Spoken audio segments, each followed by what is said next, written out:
Ugh. You never told me. You didn't give me a choice. Is he mine?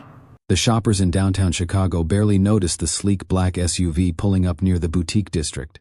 But one man stepped out like he owned the whole block. Cole Harrington. Yes, the same cold-faced billionaire whose name sat on half the towering buildings around Michigan Avenue, straightened his coat and adjusted his cufflinks with the same quiet confidence he carried everywhere. He wasn't a man easily rattled. But today would break that rule.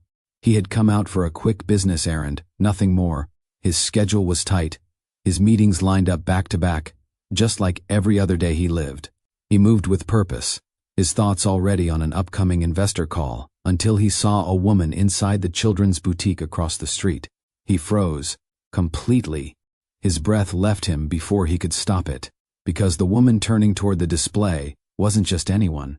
It was Zahara Ellis, the woman he once held closer than anyone in his life, the woman he pushed away with finality, the woman he told he never wanted a future with. But that wasn't what shocked him. What shocked him, what held him rooted to the sidewalk like the air had thickened around him, was the tiny child resting against her chest, a baby girl with soft brown curls and eyes so familiar they stabbed him straight in the chest. Those eyes, his eyes, the same storm gray shade that ran through every Harrington generation. His pulse hammered as he stared, unable to move, unable to blink. Zahara didn't see him at first.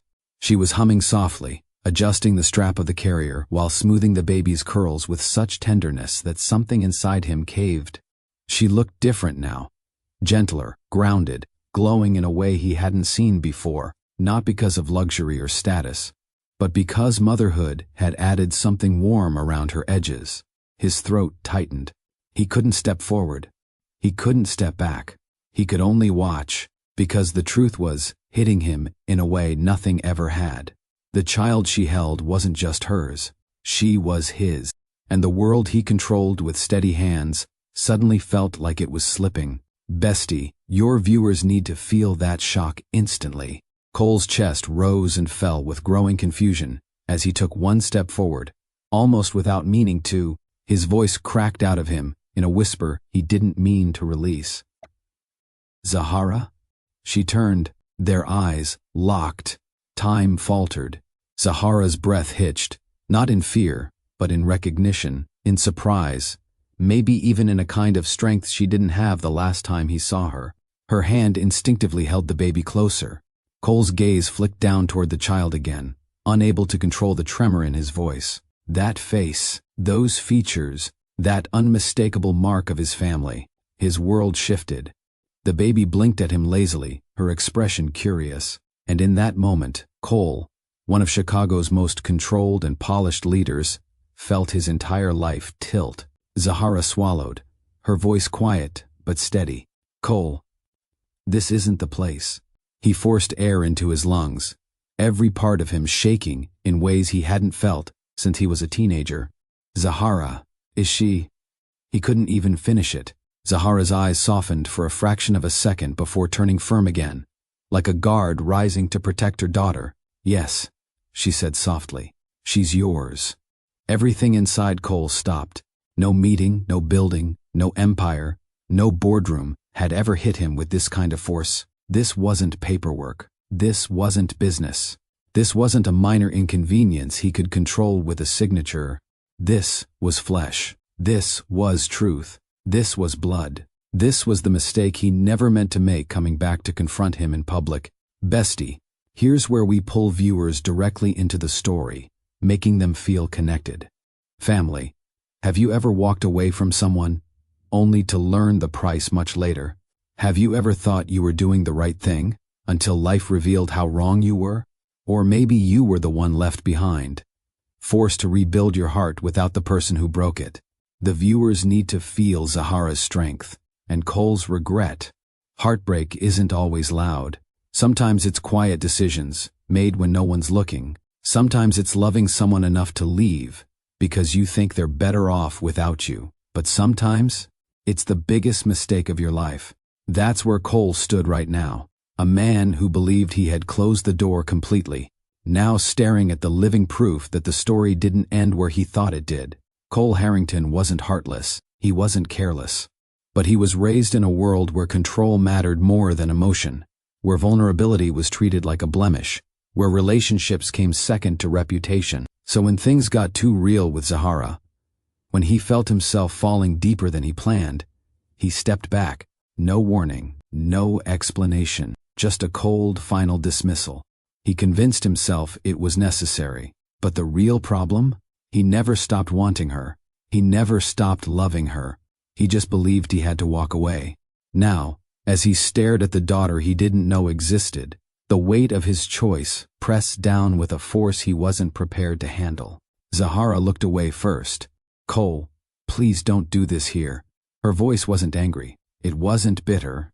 It was protective, not of herself, but of her child. Cole nodded, barely breathing.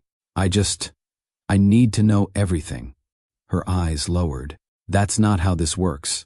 You walked away, Cole. I didn't chase you then, and I'm not doing it now." Those words cut deeper than she knew. Before viewers move forward, we set the question that will hold them for the entire video.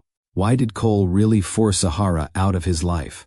What secret was he carrying? And what is he about to lose forever if he doesn't face the truth now?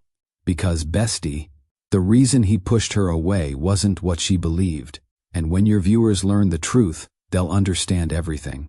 But before that moment arrives, they must take the journey. Family, before we go any deeper, please hit like right now so more people can find stories like this. Drop a comment telling me you're here early, bestie. It helps YouTube share this video with others who love powerful stories. Chicago's skyline stretched across the morning in clean lines and steel reflections as Zahara stepped through the revolving doors of Harrington Global. Doors she once passed through with excitement, nerves, and a quiet pride that she had worked her way into one of the city's most respected firms. But that morning held none of the confidence she once carried. Every step she took inside the lobby felt heavy. The polished floor beneath her shoes felt colder than usual. The hum of conversation from staff barely registered in her mind. She wasn't returning as an employee. She wasn't returning as someone valued. She was returning as someone being dismissed.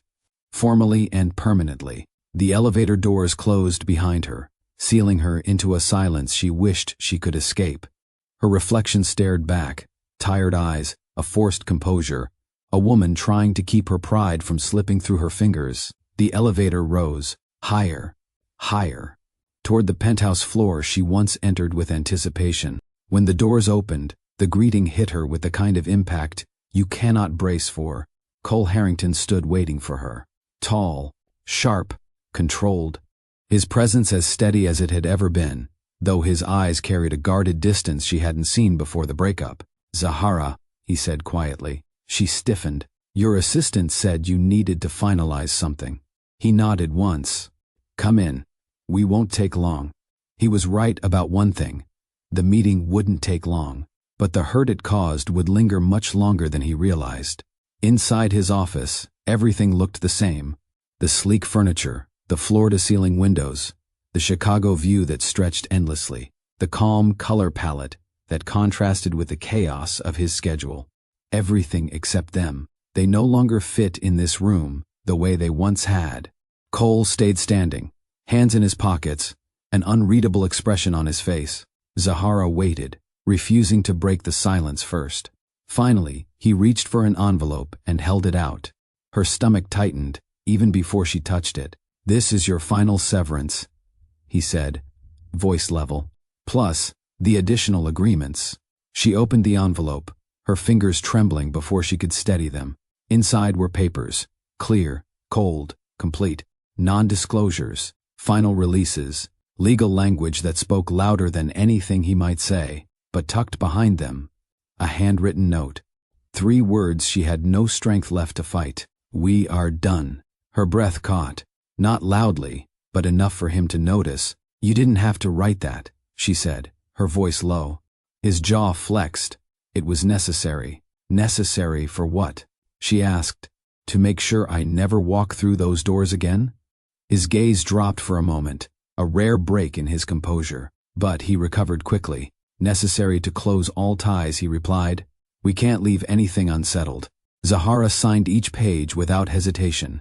She didn't argue. She didn't ask why he chose to end things this way. Because she had already tried to understand him, already tried to love him past his defenses, already spent too much time bending herself to fit a place she was never invited to stay. She handed the papers back and stepped away, ready to leave. But Cole spoke again, something he rarely did once a decision was made. "You look good," he murmured quietly. She froze, not because the compliment softened her, but because it hurt. "Please don't say things like that," she whispered. "Not now." "Right," he said, voice tightening. "I'm sorry." His apology sounded genuine, but she could no longer afford the ache that came with believing it. She turned toward the door. "Zahara," he called. She paused but didn't face him. He swallowed hard. "I hope you find what you're looking for." A sad smile pulled at her lips. "I did," she said softly. "You just didn't want it." She walked away, without looking back. She didn't see the way his shoulders dropped. She didn't see the regret flicker across his expression. She didn't see the moment his facade broke. Because it didn't matter anymore. She was gone. That day, something inside her fractured, and something inside him tightened until he could no longer feel anything at all. Neither of them knew that life wasn't done with their story. Neither of them knew the future was preparing something neither could predict. Neither of them imagined reunion. But fate rarely operates on comfort. It operates on truth. As Zahara pushed through the building's exit, the cold air snapped against her face. She inhaled deeply, fighting the heaviness pressing against her chest. She didn't notice Cole standing near the window above, watching her walk away. His hand pressed against the glass, his eyes following her until she disappeared into the flow of the city. He had no idea she carried something he would give anything to protect. He had no idea this wasn't the end, but the painful start of a path he would regret for months. "Bestie, this is the perfect moment to transition from the emotional flashback to the channel welcome. The tension is high, hearts are open, and viewers are locked in. Now we speak to them. Family, welcome back to Harrison Love Stories, where we bring you powerful American narratives filled with love, lessons, and real emotion. Whether you're returning or joining us for the first time, thank you for being here. If you haven't already, please hit that subscribe button so you never miss another story that pulls you in from the first moment. And if you're enjoying this so far, please like this video. It helps our channel grow and helps more viewers discover these stories. Smooth, warm, emotional transition, exactly what keeps retention high. Before the children's boutique, before the cold severance meeting, before the baby with his eyes, there was just a young woman clutching a worn leather folder as she stood in front of Harrington Global for the first time. Zahara Ellis exhaled slowly, staring up at the glass tower that seemed to touch the winter sky over downtown Chicago. The Harrington Global logo gleamed above the entrance, bold and intimidating. People in tailored coats streamed in and out, moving like they'd been born to live in boardrooms and private lounges. She tugged her scarf a little tighter and whispered to herself, "You worked for this. You belong here." Her palms were still a little damp from the interview earlier that week.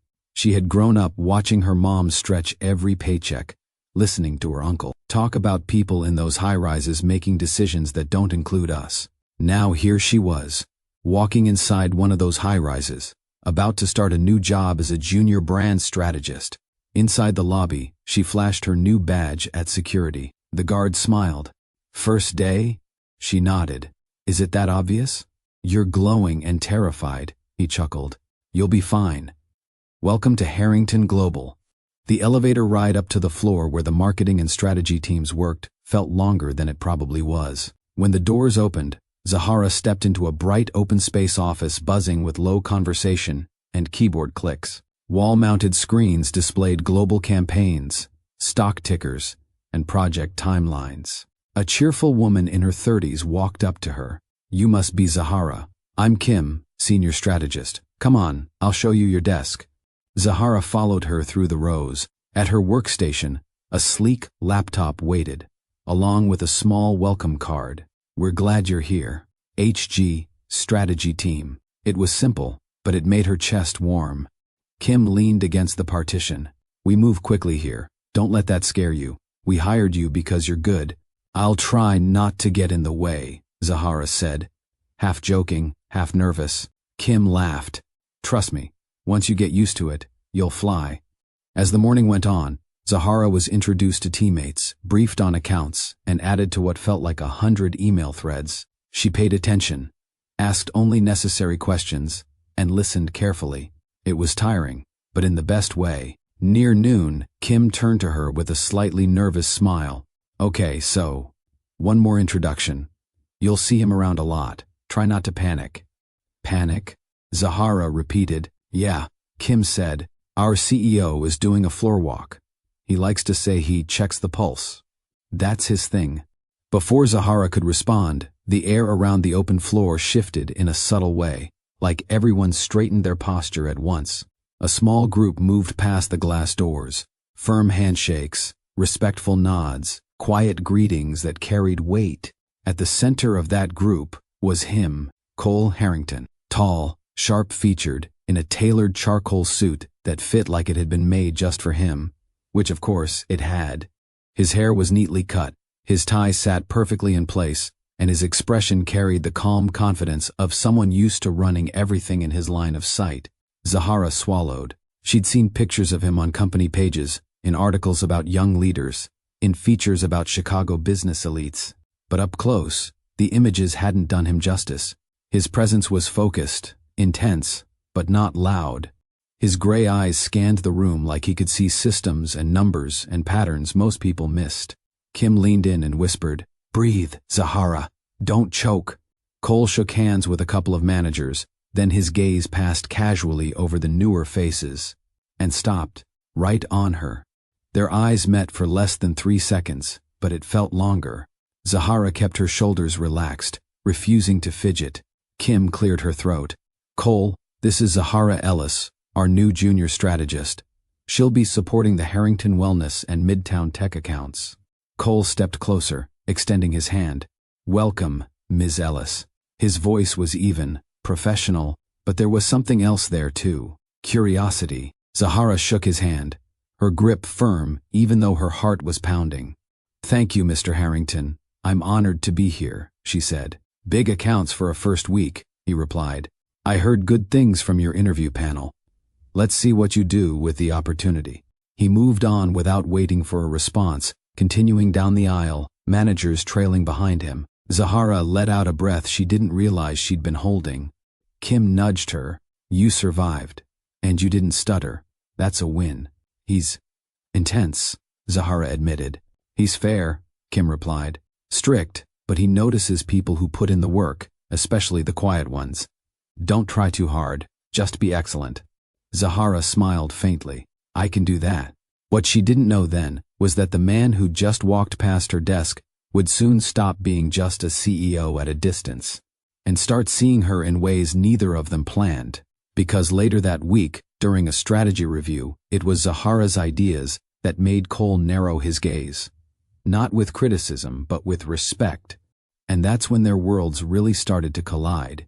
A few months into the job, Zahara stopped counting how many nights she stayed at the office past 9. It wasn't because her workload was unfair. It was because she actually cared. She had come from a background where every shot mattered, and this was the biggest shot she'd ever been given. One night, the office had emptied out almost completely. Chicago's evening lights shimmered outside the windows as Zahara sat at her desk, half-drunk peppermint tea growing cold beside her, spreadsheets and campaign decks open on her screen. She rubbed her eyes and checked the time. 9:47 p.m. "I should go home," she muttered. But the pitch for Harrington Wellness, his personal passion project, needed one last refinement. She adjusted a slide, reorganized a line, and tightened a tagline. "Wellness that feels like home, not pressure," she whispered, testing the wording. "That's not bad." The voice came from behind her. She turned sharply. Cole stood a few steps away, tie loosened, jacket draped over his arm, fatigue softening his usually composed face. "Sorry," he said. "Didn't mean to startle you." Zahara pushed back from her desk a bit. "You're still here?" "I could ask you the same," he replied. "Most people run out of here the second the clock hits 6. I needed to get this right, she said, gesturing at the screen. Your feedback last week stuck with me. You said the campaign felt like it was selling pressure instead of help. So, I tried to fix that. He stepped closer, eyes on the slide. May I? She moved her chair aside so he could see. He leaned one hand on the desk, reading carefully. Wellness that feels like home, not pressure, he repeated slowly. That's good. That's exactly what we should be promising.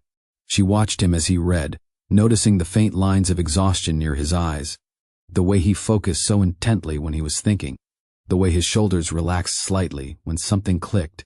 You do realize you're not paid overtime, he said, glancing sideways at her. She gave a small smile. I'm aware, yet you're here. Should I take that as a warning? He shook his head. No, just an observation. He straightened. Print this and bring it into the review tomorrow. I'll personally walk the board through the updated direction. I want them to hear it the way you explain it. Zahara blinked. Me? In the boardroom? Yes, he said simply. This was your insight. You should own it. Her heart raced. Okay, I'll be ready. He looked at her for a moment longer than necessary. You're good at this, Zahara, he said. You don't talk much in crowded rooms, but when you do, people listen. That's rare. Most rooms aren't interested in what I have to say, she replied before she could stop herself. He studied her. They will be. Especially in mine. Over the following months, late nights became something different. Sometimes, they were the only two left on the floor. Zahara spreading out mood boards and research tabs. Cole reviewing contracts and forecasting reports. They started talking about things beyond campaigns, about his relentless upbringing in private schools and luxury circles, about her tight-knit community on the South Side, about their very different definitions of success. I grew up around people who thought success meant safety, Zahara said one night, swiveling gently in her chair. A steady job, some benefits, nothing too risky. For me, success looks like freedom. Choices my mother never had. Cole sat on the edge of her desk, holding a coffee cup. For my father, success meant being the one nobody could replace, the one everyone depended on but no one could fully know. Feelings to him were liabilities. And, to you? She asked. He hesitated. To me, feelings are distracting. But lately that theory keeps getting challenged. Her heart thudded. By what? He didn't answer right away. Instead, his gaze locked onto hers, steady, open in a way she rarely saw. You already know, he said quietly. Lines started to blur before either of them gave it a name. He started waiting for her input before finalizing big presentations. She started reading him well enough to know when to bring him coffee, without asking. There were small touches, a hand on her back as they left a conference room, his fingers brushing over hers when they reached for the same folder, shared smiles across crowded meetings when someone repeated an idea she had suggested the night before. Their co-workers noticed, but no one said anything out loud. They only exchanged glances and silent nods that said, yeah, we see it. One evening, after a long day of back-to-back reviews, he walked her to the elevator instead of heading straight to his private one. You don't have to do this, she said as they waited. I know, he answered. I want to. You're the CEO. Don't you have something more important to do? He gave a small, rare smirk. At this exact moment, I don't. The elevator arrived. She stepped inside, facing him as he stayed in the hall. Good night, Mr. Harrington, she said with a small nod. His gaze lingered on her. The air between them suddenly charged. Good night, Zahara, he replied, her name soft in his mouth. The doors closed. That night they both lay awake in different parts of the city. One in a high-rise penthouse, the other in a cozy apartment surrounded by family photos, thinking the same dangerous thought. This shouldn't be happening. But it was, and once a line is crossed in the heart, pretending it doesn't exist becomes nearly impossible. For a while, they tried to keep it simple. If someone had walked in on them during most of their evenings, they would have seen only work. Documents spread on a conference table, diagrams on screens, notes scribbled on pads. But beneath the surface, something deeper grew. One night, after a major campaign win, the team celebrated at a restaurant in River North. Laughter filled the private dining room. Glasses clinked. People took photos. teased each other, shared inside jokes about impossible deadlines and client quirks. Zahara sat at the far end of the table with Kim and a few others, tasting dessert and trying to blend into the conversation. Across the room, Cole was surrounded by senior staff and board members, polite smile in place. Every now and then his eyes found hers. Later, as the celebration wound down, people started leaving in groups, calling rides, hugging coworkers, promising to text. Kim hugged Zahara. "You heading home?" she asked. "Yeah," Zahara said. "It's been a long week. Don't let your mind start working on Monday already," Kim warned. "You deserve at least one night off, mentally." "I'll try," Zahara smiled. Outside, the night air was cool, the city lights casting a soft glow along the street. Zahara stepped out alone, pulling her coat tighter. A black car rolled to a stop near the curb. The back door opened. "Need a ride?" Cole asked from inside. She hesitated. The smart answer was no. The safe answer was no. But she was tired. Tired of pretending the pull between them didn't exist. Tired of acting like the connection they shared was just professional respect. She exhaled. "You're going home?" "Yes," he said. "I'm not going to lecture you about healthy work-life balance from my car and drop you off at the office." Despite herself, she laughed. "Fair point." She climbed into the car. The city rolled past the windows as they sat in a charged quiet, each fighting thoughts they weren't ready to speak out loud. Finally, he broke the silence. "You did well tonight," he said. "The Midtown tech execs were quoting your lines back to me." Zahara shrugged. "That's the goal, right? Make the message stick?" He turned slightly toward her. "The goal is to tell the truth so clearly that people can't forget it. You're good at that." His compliment landed deeper than she wanted to admit. "Thank you," she replied softly. A few minutes later, the car slowed at a red light. He looked out the window for a second, then back at her. "Can I ask you something?" He said. "Depends on the question," she replied. "If I weren't your CEO, would you still keep this much distance?" Her heart stumbled. "This?" she repeated carefully. "Whatever this is," he said. "You feel it, I feel it. I'm tired of pretending it's not there." Zahara looked down at her hands, fingers laced tightly. "It's not about distance," she said. "It's about survival. I grew up watching women like my mom be disposable to men with power. I promised myself I would never be that story." His voice lowered. "You're not disposable to me." "You say that now," she replied. "But if something threatens your image, your company, your comfort, where do I stand?" The light turned green. The car rolled forward. "I don't know the future," he said honestly, "but I know how I feel now. I can't ignore it anymore." He gave the driver an address Zahara recognized wasn't hers. "Where are we going?" she asked. "My place," he said. "We don't have to talk in a moving car." She should have said no. She should have ended it there. But honesty has a way of breaking through defenses, and hearing him admit his feelings out loud unlocked something she had been holding back for months. "Okay," she said quietly. At his penthouse, the city stretched out below them like a sea of light. Inside, everything was clean and tasteful, but not loud or flashy. A large framed photo of Lake Michigan at sunrise hung on the wall. He took her coat and set it aside carefully, then turned to face her. "I don't bring people here," he said. "This isn't a place I share." "That's supposed to impress me?"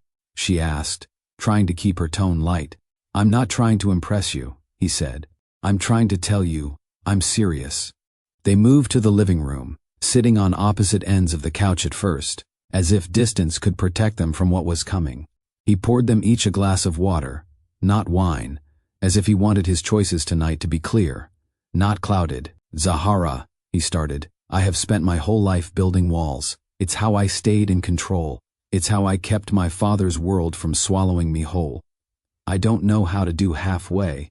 You don't have to explain your whole life to me," she said softly. "You just have to be honest about this." He nodded, swallowing. "I want you. Not just as an employee, not just as someone whose ideas I respect. I want more than that." Her chest tightened. "I care about you too," she admitted. "More than I should. More than is wise." He took a slow breath. Then tell me to stop, and I will. She looked at him for a long moment, weighing her fears against the comfort she felt in his presence, weighing her history against the hope that maybe, for once, something good could come from taking a risk. She didn't tell him to stop. Instead, she moved closer, inch by inch, until their knees almost touched. His hand lifted, giving her space to pull away if she wanted. She didn't. Their first kiss wasn't rushed or reckless. It was cautious at first, then deep, like two people who had held back for too long finally letting truth speak for them. That night, they crossed a line. It wasn't just physical. It was emotional, spiritual, mental. He let her see him without the perfectly measured CEO exterior. She let him hold parts of her she usually protected from everyone. In the quiet afterward, as they lay side by side, the city lights peeking through the curtains, he traced small circles on the back of her hand. "You scare me," he confessed. She turned her head toward him. "That's not exactly romantic." He exhaled, a small huff of a laugh. "You scare me because you make me want things that aren't safe. A life that's not centered on control, choices that aren't always calculated." "You say that like I'm a threat," she said softly. "To the life I thought I wanted?" He replied, "Yes." She rested her head on his chest. "Maybe your life can hold more than one version of success." He didn't answer, because even in that moment of warmth, his old fear crawled back in. The fear that loving someone outside his protected world would expose them to dangers he couldn't control. Board expectations, family pressures, silent judgments, quiet threats. All the things she had never seen. A few days later, when an internal memo leaked and whispers started about the CEO spending too much after-hours time with a junior staff member, the pressure on him quietly increased, and for a man trained to control damage before it spread, one solution started to grow in his mind. End it. Cleanly. Completely. Not because love wasn't there, but because fear was louder. Zahara didn't know any of that on the night she went to his office, expecting another evening working side by side, only to be told, with cold finality, that it was over. That was the night everything changed. The night that would lead to a child she would raise alone, and a truth he wouldn't face until it was almost too late. The night Cole ended things for good, Zahara stepped out of Harrington Global feeling hollow. The city moved on around her. Cars, buses, people rushing home from late shifts. But inside, everything felt oddly quiet. Her phone buzzed with an email notification she ignored. She focused on walking to the train, one step at a time, as if each footfall could carry away a little of the pain. By the time she reached Bronzeville, the air felt different. Less polished, more real. Streetlights washed the block in a warm orange glow. Kids chased each other down the sidewalk. Someone's auntie called from a window. Music drifted faintly from a passing car. It was home. She climbed the stairs to the second-floor apartment she shared with her mom and younger sister, keys fumbling in her hand. Before she could twist the knob, the door swung open. Her sister, Imani, stood there in sweats and a headscarf, holding a spatula. "You're late. I was about to call and harass you." Zahara tried for a smile. It didn't quite land. Her mother, Lorraine, called from the kitchen. "Z, that you?" "Yeah, it's me," Zahara said, kicking off her heels. Imani's playful energy faded as she really looked at her sister. "Okay, hold up. What happened?" Zahara swallowed, suddenly exhausted. "I just had a long day." Imani stepped aside and shut the door. "A long day with your CEO man, or a long day with your actual job?" Lorraine walked into the living room, wiping her hands on a dish towel. "Lord, you look worn out. Come sit down." Zahara sank onto the couch. The moment she felt the old cushions hug her body, she finally let a breath out. Lorraine sat beside her. Imani plopped down on the floor in front of them. "So," Lorraine said gently, "what did he do?" Zahara frowned. "Who?" Her mother raised an eyebrow. "The only man who could put that look on your face." Her chest tightened. She had never fully told them how deep things had gone with Cole. They knew she cared about him, knew there had been something, but she had kept the details vague. Protecting him, protecting herself, trying to convince everyone it was under control. Now, there was no control left. He ended it. Zahara said quietly. I mean, really ended it. Personal, professional, everything. Imani's mouth dropped open. Wait, you mean you don't work there anymore? She nodded. He called me in, handed me my final papers. That's it. For a moment, no one spoke. Then Imani muttered, I swear, if I ever see that man on the street. Imani, their mother warned. I just want to talk, Imani said through gritted teeth. With my hands, Zahara managed a tiny smile. It's okay. I'll figure it out. Lorraine reached for her hand. You don't have to figure it out alone. The next few weeks were rough. The shock of losing both her job and her relationship at the same time hit her in waves. Some mornings she woke up and reached for her phone automatically to check company messages, only to remember there were none waiting. Some nights she turned over in bed, expecting a late email from Cole about a project, or a quiet "you still awake" text that used to lead to long calls. Nothing came. But she didn't collapse. Her family simply refused to let her. Lorraine made sure she ate. Heartbreak or not, you're not fainting under my roof, she'd say, setting down plates of baked chicken and greens. Imani dragged her into small joys. You're coming to the block cookout. I don't care if you show up in pajamas, she insisted. We are not letting one rich man turn you into a ghost. Their neighbors checked in. The ladies at church hugged her a second longer. Aunties at the salon slid extra compliments her way.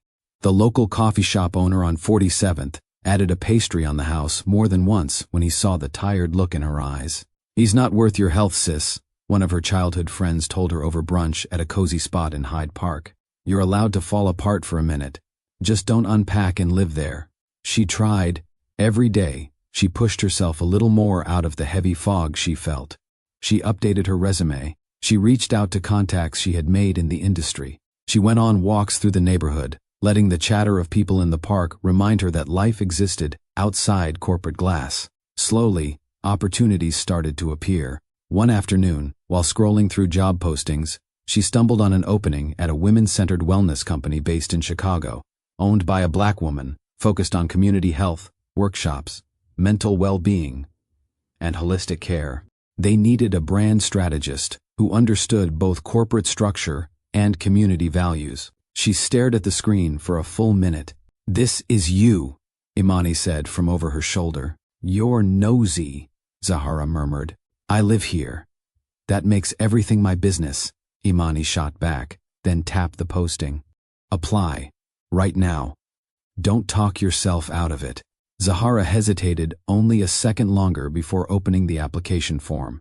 The interview process felt different from corporate life. The CEO, a warm woman in her 40s named Tasha, met her in a bright office filled with plants, soft seating, and art by local creators. So, Zahara, Tasha said, reviewing her portfolio. You've worked on major accounts with big budgets and high expectations. That's clear. But tell me this, what do you care about when nobody's watching? The question caught her off guard. She thought of her mother's back pain from years of working double shifts, her neighbors' struggle to find a therapist who understood their background, the way stress often went unspoken in her community. I care about us having room to breathe, Zahara said slowly. Real wellness. Not just pretty slogans. Spaces where we don't have to pretend we're okay when we're not. Tasha looked up, eyes warm. You know we can't pay Harrington Global money here, right? Zahara smiled. Peace is part of the compensation package for me. Tasha laughed. I like you. You're hired, if you still want it. I want it, Zahara said, feeling something in her chest unclench. The first day at the new office felt like stepping into a different kind of world. People hugged in the hallways. Children from the community sometimes came in with their parents. There were flyers for therapy groups, yoga classes, and financial literacy workshops on the bulletin board. Her coworkers were quick to pull her in. Girl, we've been waiting for extra help, one colleague joked. These campaigns don't build themselves. At lunch, they sat together in the break area, swapping stories about families, sharing plant-based recipes, laughing about small things. Nobody cared about her wearing the right label or having the right last name. They cared if she showed up, shared ideas, and treated people well. Slowly, the sharp edges of her heartbreak softened. Some evenings, after work, She'd stop in Hyde Park, grabbing a latte and sitting by the window of a cafe, watching couples walk by. There were moments when she felt the old ache rise. Memories of Cole's quiet smile, the way he used to listen more than he spoke when they were alone. But instead of letting those memories crush her, she started using them as reminders. "Love shouldn't cost me myself," she whispered one night. Journal open, pen moving across the page. I can miss him and still choose me. Over time, that choice became a habit. Sundays turned into family dinner days again. Lorraine hummed classic gospel songs while seasoning chicken. Imani danced around the kitchen, stirring pots and stealing bites. Zahara set the table, listening to the overlapping voices she cherished. "You're glowing more lately," Lorraine noted one evening as they sat down. "New job treating you right?" "It is," Zahara said honestly. "I feel seen. Not just useful." "Good," her mother replied. A workplace should never feel like a cage. The more Zahara invested in her new life, her job, her neighborhood, her family, the lighter she felt. The new version of herself wasn't the same woman who had walked into Harrington Global with big eyes and high hopes. She was stronger now, quieter in her choices, louder in her worth. She no longer waited for a man's approval to determine whether she belonged in a room. The chapter with Cole hurt deeply, but it didn't define her future. At least, that's what she believed. Right up until the morning, a different kind of test forced her to face a new chapter she didn't see coming. It started with small signs Zahara brushed off: extra tired after work, strange cravings for foods she normally avoided, a wave of nausea one afternoon while reviewing campaign copy. No, one of her co-workers teased, as Zahara sat back with a hand on her stomach. "Don't you go getting sick on us. We just got you." "I'm fine," Zahara said, sipping water. "Probably just something I ate." But that night, when she woke up before dawn with that same queasy feeling, she found herself sitting on the edge of her bed, heart racing for a different reason. There was another possibility she hadn't allowed herself to consider. She counted dates in her head, thought about the last time she'd been with Cole, thought about her cycle. Her chest tightened. "No," she whispered. "It can't be." By the next morning, she couldn't ignore the anxiety swirling inside. On her way home from work, she ducked into a neighborhood pharmacy in Hyde Park, pulled a hood over her head, and walked straight to the aisle with home tests. Her hands shook as she picked one up. At the counter, the cashier scanned it and looked up with a knowing smile. "You okay, sis?" "Just nervous," Zahara admitted. "Whatever the result is," the cashier said, "you're gonna be all right. Trust that." The words landed gently. At home, the apartment was quiet. Lorraine was at work. Imani had gone out with friends. Zahara moved straight to the bathroom, feeling like her heart had climbed into her throat. She read the instructions twice, even though she already knew how it worked. Still, delaying gave her a few more seconds of denial. Finally, she did what she had to do and set the test on the counter, backing away as if distance could protect her from the truth. 90 seconds, she whispered, checking the box. 90 seconds had never felt longer. She paced, checked her phone, opened the faucet, then turned it off, stared at her reflection. Her mind ran through everything at once. It's stress. You've been busy. Cycles shift. You weren't careless. You were careful. This can't be happening now. Not like this. Not after he left. When the time finally passed, she almost didn't look, but she forced herself. 2 lines. Sharp, clear. Her knees wobbled, and she lowered herself onto the closed toilet lid, staring at the small stick in her trembling hands. "No," she said again, though it came out more like a breath than a protest. "No, no, no." Tears blurred her vision. Not because she didn't want children. She had always pictured herself as a mother one day, but not like this. Not as an afterthought to a man who had cut her loose. Not as a secret tied to a story that ended in a boardroom with a final signature. Not as something she had to explain to a family who had already watched her heart break. She pressed a palm over her flat stomach. There was life there now. Small, unseen, unplanned. Her voice shook. "Is it you? Are you really there?"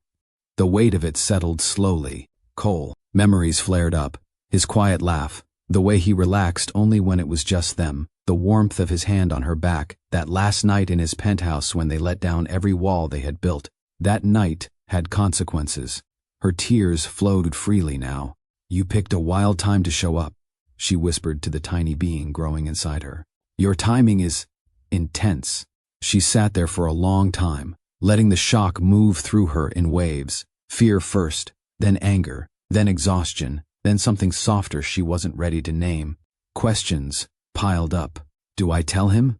Will he say I'm trying to trap him? Will he think I kept this on purpose? Do I want to bring my child into his world? She thought of his last words in that office. "I hope you find what you're looking for." She had love, stability, home. She had found it in her family, her community, her newfound peace. Not in his world of endless meetings and calculated moves. The hurt flared again. "You didn't want me," she murmured. "So you don't get to be the center of this decision."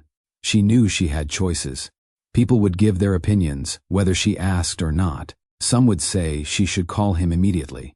Others would warn her against involving him at all. But this was her life, her body, her child. She wiped her face and stood, moving slowly back to her bedroom. She picked up her journal and opened to a fresh page. At the top, she wrote, "Decision." Then, underneath, "I will not chase the man who let me go. I will not beg for his attention with a child as the offering. I will surround my baby with love, whether he ever shows up or not. This child will not grow up feeling like a bargaining chip."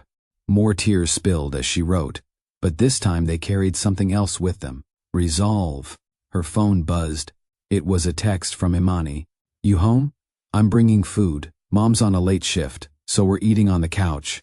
Zahara stared at the message for a second, then replied, "Yeah, come home." When Imani arrived 30 minutes later, with takeout bags and loud energy, Zahara had already washed her face. Her eyes were still a little red, but she was calmer.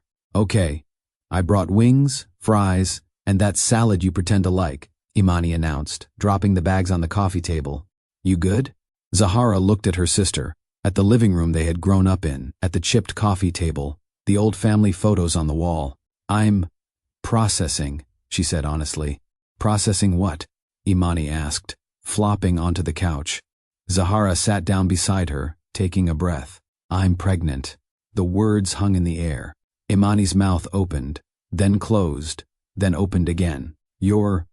Wait, for real?" Zahara nodded. Imani stared at her face, searching. "Is it his?" "Yes," Zahara said softly. Silence. Then, softly but firmly, Imani scooted closer and took her hand. "Okay," she said. "First of all, you're not alone. Second, I'm mad at him on principle, but this baby is already loved. Got it?" A laugh sob escaped Zahara. "You don't even know them yet." "I don't have to," Imani replied. "You're the mother. That's enough. Should I tell him?" Zahara asked, voice barely above a whisper. Imani chewed on her bottom lip. "If you do, he might try to control the story. If you don't, people will have opinions about that too. Either way, folks will talk. But at the end of the day, you have to ask yourself, what gives you peace?" Peace. The thing she had just started to find again. She took a slow breath. "Right now, I don't have the strength to go back to his world, to his office, to see him look at me like a problem he has to solve." "So don't," Imani said simply. "You don't owe him a performance." "What about the baby?" Zahara whispered. "Do I owe it to her, to them, to tell him?" Imani squeezed her hand. "Our niece or nephew will have you. They'll have mom. They'll have me. They'll have aunties, cousins, neighbors. If he decides one day to be a dad, that's on him, but you're not obligated to chase him down to force him to be one." Zahara let the words wash over her. Later, after Imani fell asleep half sitting, half lying across the couch, Zahara went to her room and lifted her shirt, staring at her flat stomach in the mirror. "I don't know how we're going to do this," she whispered. "But I promise you this much, you will be loved. You will be wanted. You will not be defined by somebody else's fear." She lay down, hand resting on the same spot as before. Her life had just shifted again, without his permission, without his input, without his control. She didn't know it yet, But that quiet promise she made to her unborn child would become the foundation of everything that came next. Her parenting, her work, her boundaries, and eventually, the way she faced Cole when he finally learned the truth. For now, though, she closed her eyes and held on to 3 words. You are mine. Not his decision, not his project, not his secret. Her child, their child, by blood, but for the time being, hers to protect, raise, and love, on her terms. Once the shock of the positive test settled into something steadier, Zahara did what she had always done when life knocked her sideways. She leaned into her people, telling her mom had been the part she dreaded the most. Lorraine came home one afternoon, kicking off her shoes with a tired sigh, dropping her purse on the dining table like always. Z, you here? She called out. In the kitchen, Zahara replied, trying to keep her voice calm. Lorraine walked in, eyeing the way Zahara had pulled out ingredients for tea, but hadn't actually started brewing anything. You all right? Her mother asked, narrowing her gaze. You mixing tea or just rearranging the counter? I need to tell you something, Zahara said. Lorraine pulled out a chair and sat. Okay, talk to me. Zahara sat opposite her, twisting her fingers together. I'm pregnant. The words floated in the space between them. For a brief moment, Lorraine's face went utterly still. Then she let out a soft, startled breath. Oh, her mother's eyes searched hers with a depth that made Zahara's throat tighten. Is it that man from your old job? Lorraine asked quietly. Yes, Zahara answered. Lorraine didn't explode. She didn't yell. Instead, she reached across the table, taking Zahara's shaking hands in hers. You scared? She asked. Yes, Zahara whispered. And I'm angry. And I already love this baby and I don't know what to do with all of that at once. Lorraine squeezed her hands. First, let me say this. No child is a mistake. Not on my watch, not in this house. Do you hear me? Tears filled Zahara's eyes. Yeah. Second, Lorraine continued, you are not doing this alone. You didn't make yourself, you're not raising a child by yourself either. You have me. You have your sister. You have a whole community that loves you. What about him? Zahara asked. Do you think I'm wrong for not telling him? Lorraine leaned back, thinking carefully. I think you're still carrying fresh hurt from what he did.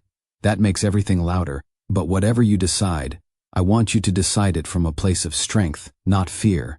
You don't owe him your peace. You owe this baby protection and love. Zahara wiped her eyes, nodding. I'm scared, she admitted again. Lorraine stood and moved around the table, pulling her daughter into a hug. Good. Means you understand the responsibility. Courage ain't the absence of fear, baby. It's choosing to move forward, in spite of it. From that day, Zahara's world began to reshape itself. Her coworkers at the wellness company found out in stages. At first, she tried hiding the nausea and tiredness, stepping away to the restroom when needed, nibbling on crackers during morning meetings. One day, mid-presentation, she had to pause and press a hand to her stomach. Her colleague Maya, a warm-eyed content manager, frowned. You okay? Maya whispered. Just a little queasy, Zahara said. Later, in the break room, Maya cornered her with a half smile. Okay, so I'm gonna ask you something, and you can tell me to mind my business, because I rarely do, but I care about you. Zahara chuckled weakly. That's a lot of buildup. Are you pregnant? Maya asked bluntly. Zahara hesitated, then sighed. Yes. Maya's face lit up like someone had switched on a lamp. Girl, that's beautiful news. It's complicated, Zahara said. Most real things are, Maya replied, but you're still allowed to celebrate. We're going to love this baby whether they show up with complication or not. Word traveled gently through the small office. There were no whispers behind her back that felt sharp. Instead, there were warm smiles, extra snacks left on her desk, CO workers offering to take her heavier tasks on the days the fatigue was too much. One afternoon, the CEO, Tasha, called her into her office. Close the door for me, please, Tasha said. Zahara's nerves spiked. Did I miss a deadline? Tasha gestured to the chair opposite her. Sit. Relax. You didn't do anything wrong. I heard you're expecting. Zahara exhaled. I am. Tasha smiled. Congratulations. That baby is already stepping into a community that cares about well-being. I want you to feel safe here too. When the time comes, we'll work out a schedule that honors both your work and your motherhood. You're not just a tool here, you're a person. The relief that washed through Zahara was so strong, she almost cried right there. Thank you, she managed. Also, Tasha said, grinning, we love an excuse for a good party. Just letting you know that a baby shower is coming, whether you pretend to be shy or not. Zahara laughed for the first time that day. A real laugh, from her stomach. The baby bump grew slowly at first. A slight rounding, then a more obvious curve that made her jeans complain until she surrendered and switched to stretchy waistbands and flowy dresses. Bronzeville aunties noticed immediately. One Thursday, on her way back from the grocery store, Miss Denise from across the hall stepped into the corridor, arms folded. Z baby, turn around, she said. Zahara stopped. For what? Let me see you, Denise insisted. With amused caution, Zahara turned to face her. Miss Denise said, eyes scanning her midsection. I knew it. I've been saying for 2 weeks, that child is carrying a blessing. Zahara laughed. Is that what you've been saying? You thought you could hide a grandbaby from the building? Miss Denise scoffed. Please. Now go on and tell me how far along you are. About 3 months, Zahara confessed. Well, Denise announced, if nobody told you yet, welcome to the village. You're about to have more aunties than you know what to do with. She wasn't lying. As months rolled on, neighbors slipped her food, advice, and gentle teasing in equal measure. Keep your feet up when you can. You craving salty or sweet? That tells me everything. Don't let nobody stress you out. That baby feels everything. Imani took her new role as future aunt very seriously. One Saturday, she dragged Zahara into a small boutique in Hyde Park that specialized in baby goods and handmade items. You can't keep acting like this child is hypothetical, Imani scolded, holding up a tiny onesie. Look at this. Look at the size. That's a person, Z. Zahara touched the soft fabric, a lump forming in her throat. They're really coming, she whispered. Yes, Imani said, growing serious. And they're coming into love. Don't ever forget that part. By the time Zahara entered her 3rd trimester, plans were quietly in motion. The baby shower was a project taken over by her mother, Imani, and a small team of women who never did anything halfway. They insisted on hosting it at the community center, in a room large enough for family, friends, co-workers, and assorted aunties from church and the neighborhood. On the day of the shower, Zahara walked in and had to stop in the doorway. The space was filled with soft colors, balloons, and tables lined with dishes that carried the smell of home, mac and cheese bubbling in foil pans, fried chicken, greens, cornbread, deviled eggs, baked beans, sweet potato pies, and banana pudding in tall glass bowls. Someone had set up a station with lemonade and fruit-infused water. A banner hung along one wall. Welcome, baby Ellis. Her chest tightened at the sight. You all did this? She asked, her voice catching. Imani strutted up, hands on her hips. You're surprised? We're fabulous. Of course we did this. Maya waved from a corner table, where a cluster of coworkers sat, already laughing and filling plates. Lorraine placed a hand on Zahara's back. You deserve to be celebrated, baby. Whether or not he's here, you're not walking this journey in the shadows. Music played low in the background. Gospel, R&B, old-school favorites. People hugged her, rubbed her belly lightly with permission, offered blessings. Healthy baby, safe delivery. May this child always know they're loved. May you never feel alone. Games started. They passed around cards where guests wrote advice for the new mother. They held up baby photos and tried to guess who belonged to which face. Laughter filled the room, as someone's story about their first diaper disaster made everyone bend over. At one point, Tasha stood and tapped a glass gently to get everyone's attention. Can I say something real quick? She asked. The room quieted. We know Zahara as an incredible strategist, Tasha began. She brings clarity to our projects, vision to our campaigns, and calm when the rest of us are spinning. But beyond that, we know her as a gentle but fierce presence. Someone who carries herself with grace even in hard seasons. Zahara's eyes burned. Tasha continued. This baby is coming into a world that isn't always kind, especially to women, especially to our communities. But they are also coming into the arms of a mother who refuses to abandon herself, even when pain tries to write her story. Zahara, we honor you today. We honor your strength, your tenderness, your decision to choose love over bitterness. Applause spread through the room. Some people wiped their eyes. Zahara covered her mouth, overwhelmed. Say something, Imani hissed teasingly. Before we all start bawling, Zahara laughed through tears. Okay. She took a breath and spoke up. I didn't plan any of this, she said. Not the heartbreak, not the pregnancy, not having to start over when I thought my life already had a path. But what I see in this room is proof that God will surround you with what you need, sometimes through people you never expected. This baby may not be arriving in a storybook way, but they are arriving covered in love. I can't thank you enough for that. Someone shouted, We love you, girl. I love you too, she said. Gift time came next. Tiny onesies, soft blankets, diapers, wipes, baby books, lullaby toys, nursing pillows. Someone had even assembled a basket labeled for Mama only, filled with scented candles, lotion, journals, and tea. By the end of the shower, Zahara's feet ached, but her heart felt fuller than it had in months. On the walk home, she carried envelopes and gift bags, while her mom and sister rolled along a small cart stacked with baby supplies. You good? Imani asked. Zahara nodded. I'm more than good. I feel held. Lorraine smiled softly. That's how it's supposed to be. Surrounded by all that support, Zahara realized something important. She had been afraid her story was defined by the man who left. In reality, it was being rewritten every day by the people who stayed. For all the noise of the baby shower, the jokes, the love, and the full plates, Zahara still had nights that settled into a deep, unsettled silence. It wasn't the kind that came from emptiness anymore. Her little one shifted inside her now, tiny feet pressing against the walls of her belly, as if reminding her, I'm here. Those movements made everything real. Late in the evenings, after dishes were washed and the apartment lights dimmed, Zahara would lie on her side, hand curved over the curve of her stomach, listening to the soft hum of the fan and the distant sounds of the neighborhood outside. Sometimes she talked.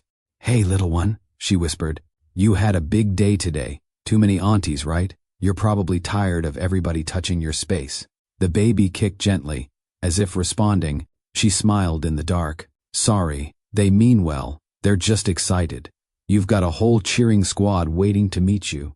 At other times, the words came slower. I wish I could promise you a perfect world, she murmured. I can't, but I can promise you honest love. No games, no half-truths.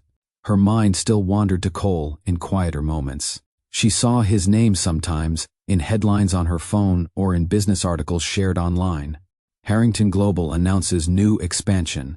Young CEO leads record growth in Midwest markets. She tried not to click.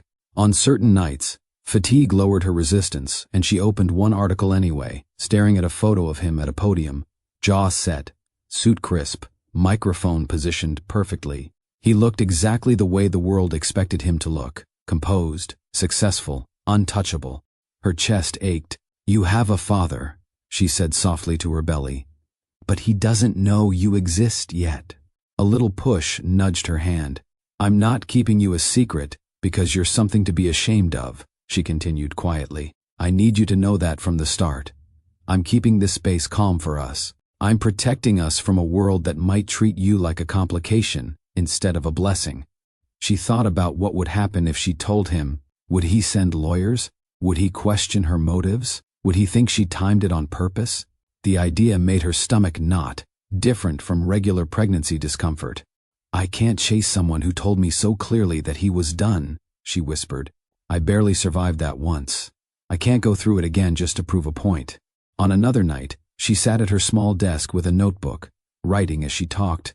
Dear baby, tonight I saw your father's face on a finance page. The world called him brilliant, decisive, strategic. They didn't use words like unsure, scared, human, but I know those parts are in him too. I saw glimpses of them when he let his guard down. I want to be fair about him when I speak to you. I don't want to fill you with bitterness. One day, when you ask about him, I'll tell the truth. He loved me in the way he knew how, but sometimes fear speaks louder than love. That doesn't excuse what he did, but it explains why I'm raising you with a village instead of a shared address." She paused, tapping the pen. Quiet settled around her. "I miss him," she admitted softly, the confession directed at the child growing inside her more than anyone else. "I miss the way he listened. I miss his gentleness when we were alone. I miss the version of myself I allowed to exist around him, the one who trusted she could be both ambitious and soft." The tears that came this time weren't as sharp as before. They were steady, familiar, almost cleansing. "But missing someone doesn't mean they're meant to stay," she said. She wiped her face and continued writing. "I choose you every day. I choose the version of me that is stable, whole, and present over the version of me that waits by a door that stays shut. If your father ever chooses to knock on that door with humility and honesty, we'll cross that bridge carefully. But until then, we are okay. We are enough." That became the rhythm of her nights. Talking, writing, praying. "God," she whispered one evening, fingers interlaced over her stomach. "I don't know what I'm doing. I'm scared of labor. I'm scared of the future. I'm scared of messing this up. But I know you didn't bring this child into my life to abandon us. Give me wisdom. Give me patience. Guard my heart from bitterness. And wherever he is, deal with him too. In your own way, in your own time." She hardly said Cole's name out loud anymore, not because it meant nothing, but because saying it still stirred something deep she was working hard to settle. One particularly rough night, late in the 3rd trimester, she woke up with her back aching and her mind crowded. She shifted carefully, propping herself with extra pillows, and spoke into the darkness. "I don't know what kind of father he would have been from the beginning," she whispered. "Part of me thinks he would have tried. Another part thinks he might have panicked and pulled away when it got too real." She swallowed hard. "I don't want you to carry the weight of his choices. You're not here to fix him. You're not here to complete him. You're here because life insisted on you, no matter what he decided." The baby moved again, a strong little roll that made her wince and laugh at the same time. Okay, I hear you," she said. "You're strong already. That's good. You'll need strength in this world." In those quiet hours, she also started to heal from something she hadn't named clearly before, her own feeling of being disposable. She had internalized, without realizing it, the lie that being left meant she wasn't enough. Naming it changed something. "I am not discardable," she said one night, hand firm over her belly. "You are not a mistake. We are not leftovers from someone else's story. We are the main story. Right here, right now." The more she spoke those truths out loud, the more they pressed roots into her heart. By day, she attended appointments, creating birth plans with supportive nurses and doctors. By evening, she sat at family dinners, the baby already part of conversations. "You hear that, little one?" Lorraine would say, patting Zahara's stomach. "Grandma's going to teach you all the old songs." Imani chimed in. "And I'm teaching you how to clap back nicely. You're not going to grow up timid." Laughter followed those declarations, but beneath them was something serious and steady. This child would not grow up starved of affection. Zahara clung to that certainty on the nights grief still whispered, "You lost him." "Yes," she answered those whispers, sometimes out loud. "But I gained you, and I gained a version of myself who knows she can stand." She didn't know that miles away, in a quiet penthouse office, Cole sometimes stood at his own window, staring out over the sleeping city, feeling an ache he couldn't name, a restlessness that haunted his nights, no matter how many deals he closed by day.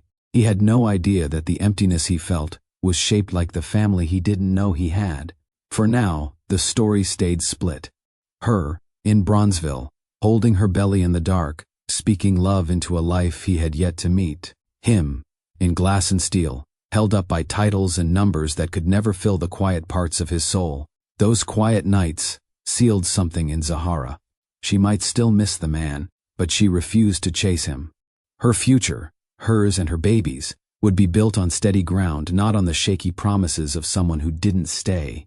The morning it happened was warm in a way only Chicago summers know how to be. already thick with heat before the sun fully climbed, air drifting in through the slightly open bedroom window of the apartment in Bronzeville.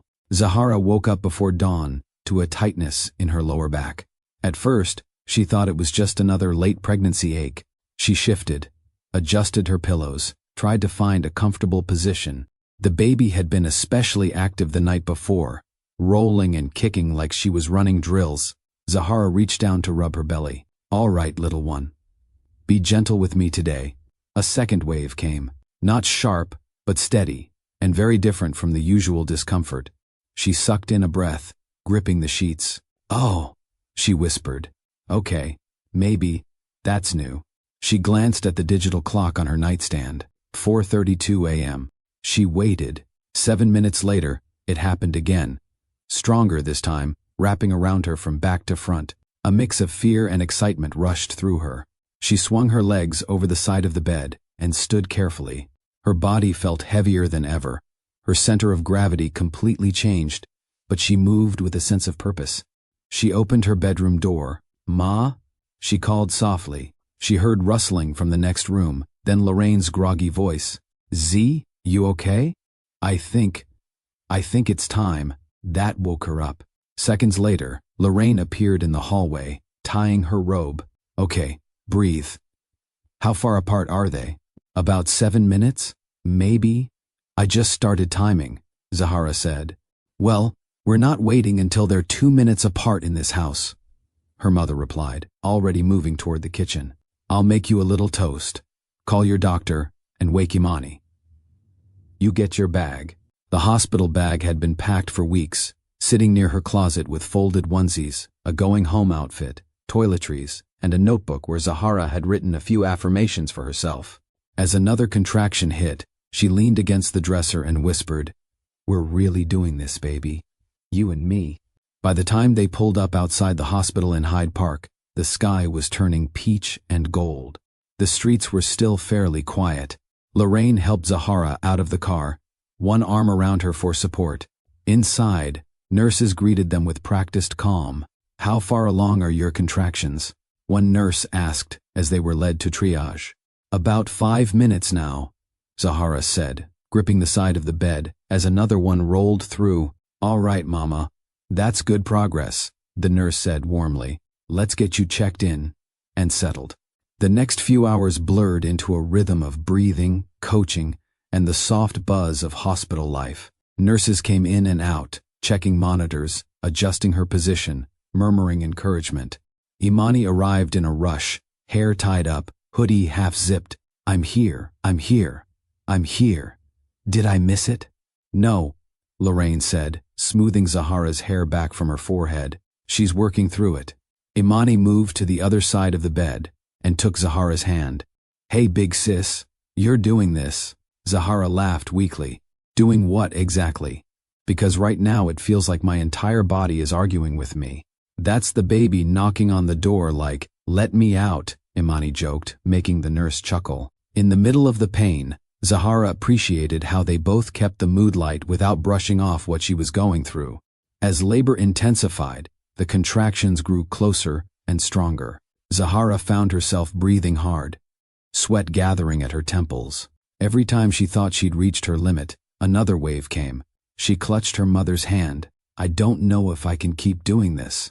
"Yes, you can," Lorraine said firmly.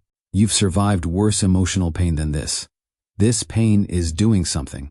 This pain is bringing your child to you." Imani stroked her arm. "You're one of the strongest people I know.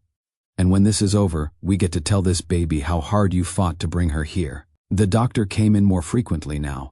"All right, Zahara," the doctor said after another exam. "You're almost there. Baby's in a good position, heartbeat is strong. When I tell you, I'll need you to push with everything you've got." Tears gathered in Zahara's eyes, not just from pain, but from the enormity of the moment. She took one more deep breath and thought of the promise she had been making silently for months, to love this child without conditions, without apologies, without letting anyone else's fear define their worth. When the next contraction hit, she pushed. Time shrank. Her world narrowed to effort, breath, support, and the sound of the doctor's voice guiding her. "One more," the doctor said. You're almost there. Lorraine whispered a prayer under her breath. Imani kept telling her, you got this, you got this, you got this, like a mantra. And then, after one final push that felt like her body turning inside out, the room filled with a new sound, a cry, sharp, strong, alive. Zahara collapsed back against the pillow, chest heaving, tears already spilling as the doctor lifted a tiny, squirming baby into view. Congratulations, the doctor said, smiling. You have a daughter. A daughter. They moved quickly, cleaning and wrapping the baby in a soft hospital blanket before placing her on Zahara's chest. The world quieted. For the first time, Zahara looked into the face she had been talking to for months. The baby's cheeks were round and soft, her small mouth still quivering from the effort of crying. Dark curls clung damply to her head. When her eyes opened, they blinked up at Zahara, gray with that stormy intensity she recognized immediately. Her heart clenched. You have his eyes, she whispered, unable to ignore it. But then the baby stretched her tiny fingers, and somehow, in those details, the fullness of her lips, the shape of her nose, the softness, the reflection of Zahara shone back too. Lorraine covered her mouth, tears slipping free. Oh, my Lord. Imani sniffed loudly. Look at my niece. I can't believe I'm crying, but here we are. Zahara stroked her daughter's cheek with one trembling finger. The baby's tiny hand grasped at nothing, then found Zahara's finger and held on with surprising strength. That small grasp anchored her in a way nothing else ever had. Hi, Zahara whispered, voice thick. Hi, baby girl. The name she'd been holding in her heart for weeks felt right on her tongue. Ariel, she said softly. Your name is Ariel. The baby made a tiny sound, as if answering. Something inside Zahara shifted permanently. She had known, logically, that life was changing. She had felt kicks, aches, the weight of responsibility. But holding Ariel, feeling her warm weight against her chest, hearing each little breath, made it real in a way nothing else could. I will protect you, Zahara murmured. I will love you. I will choose you every day. You are not a mistake. You are not an accident. You are my gift.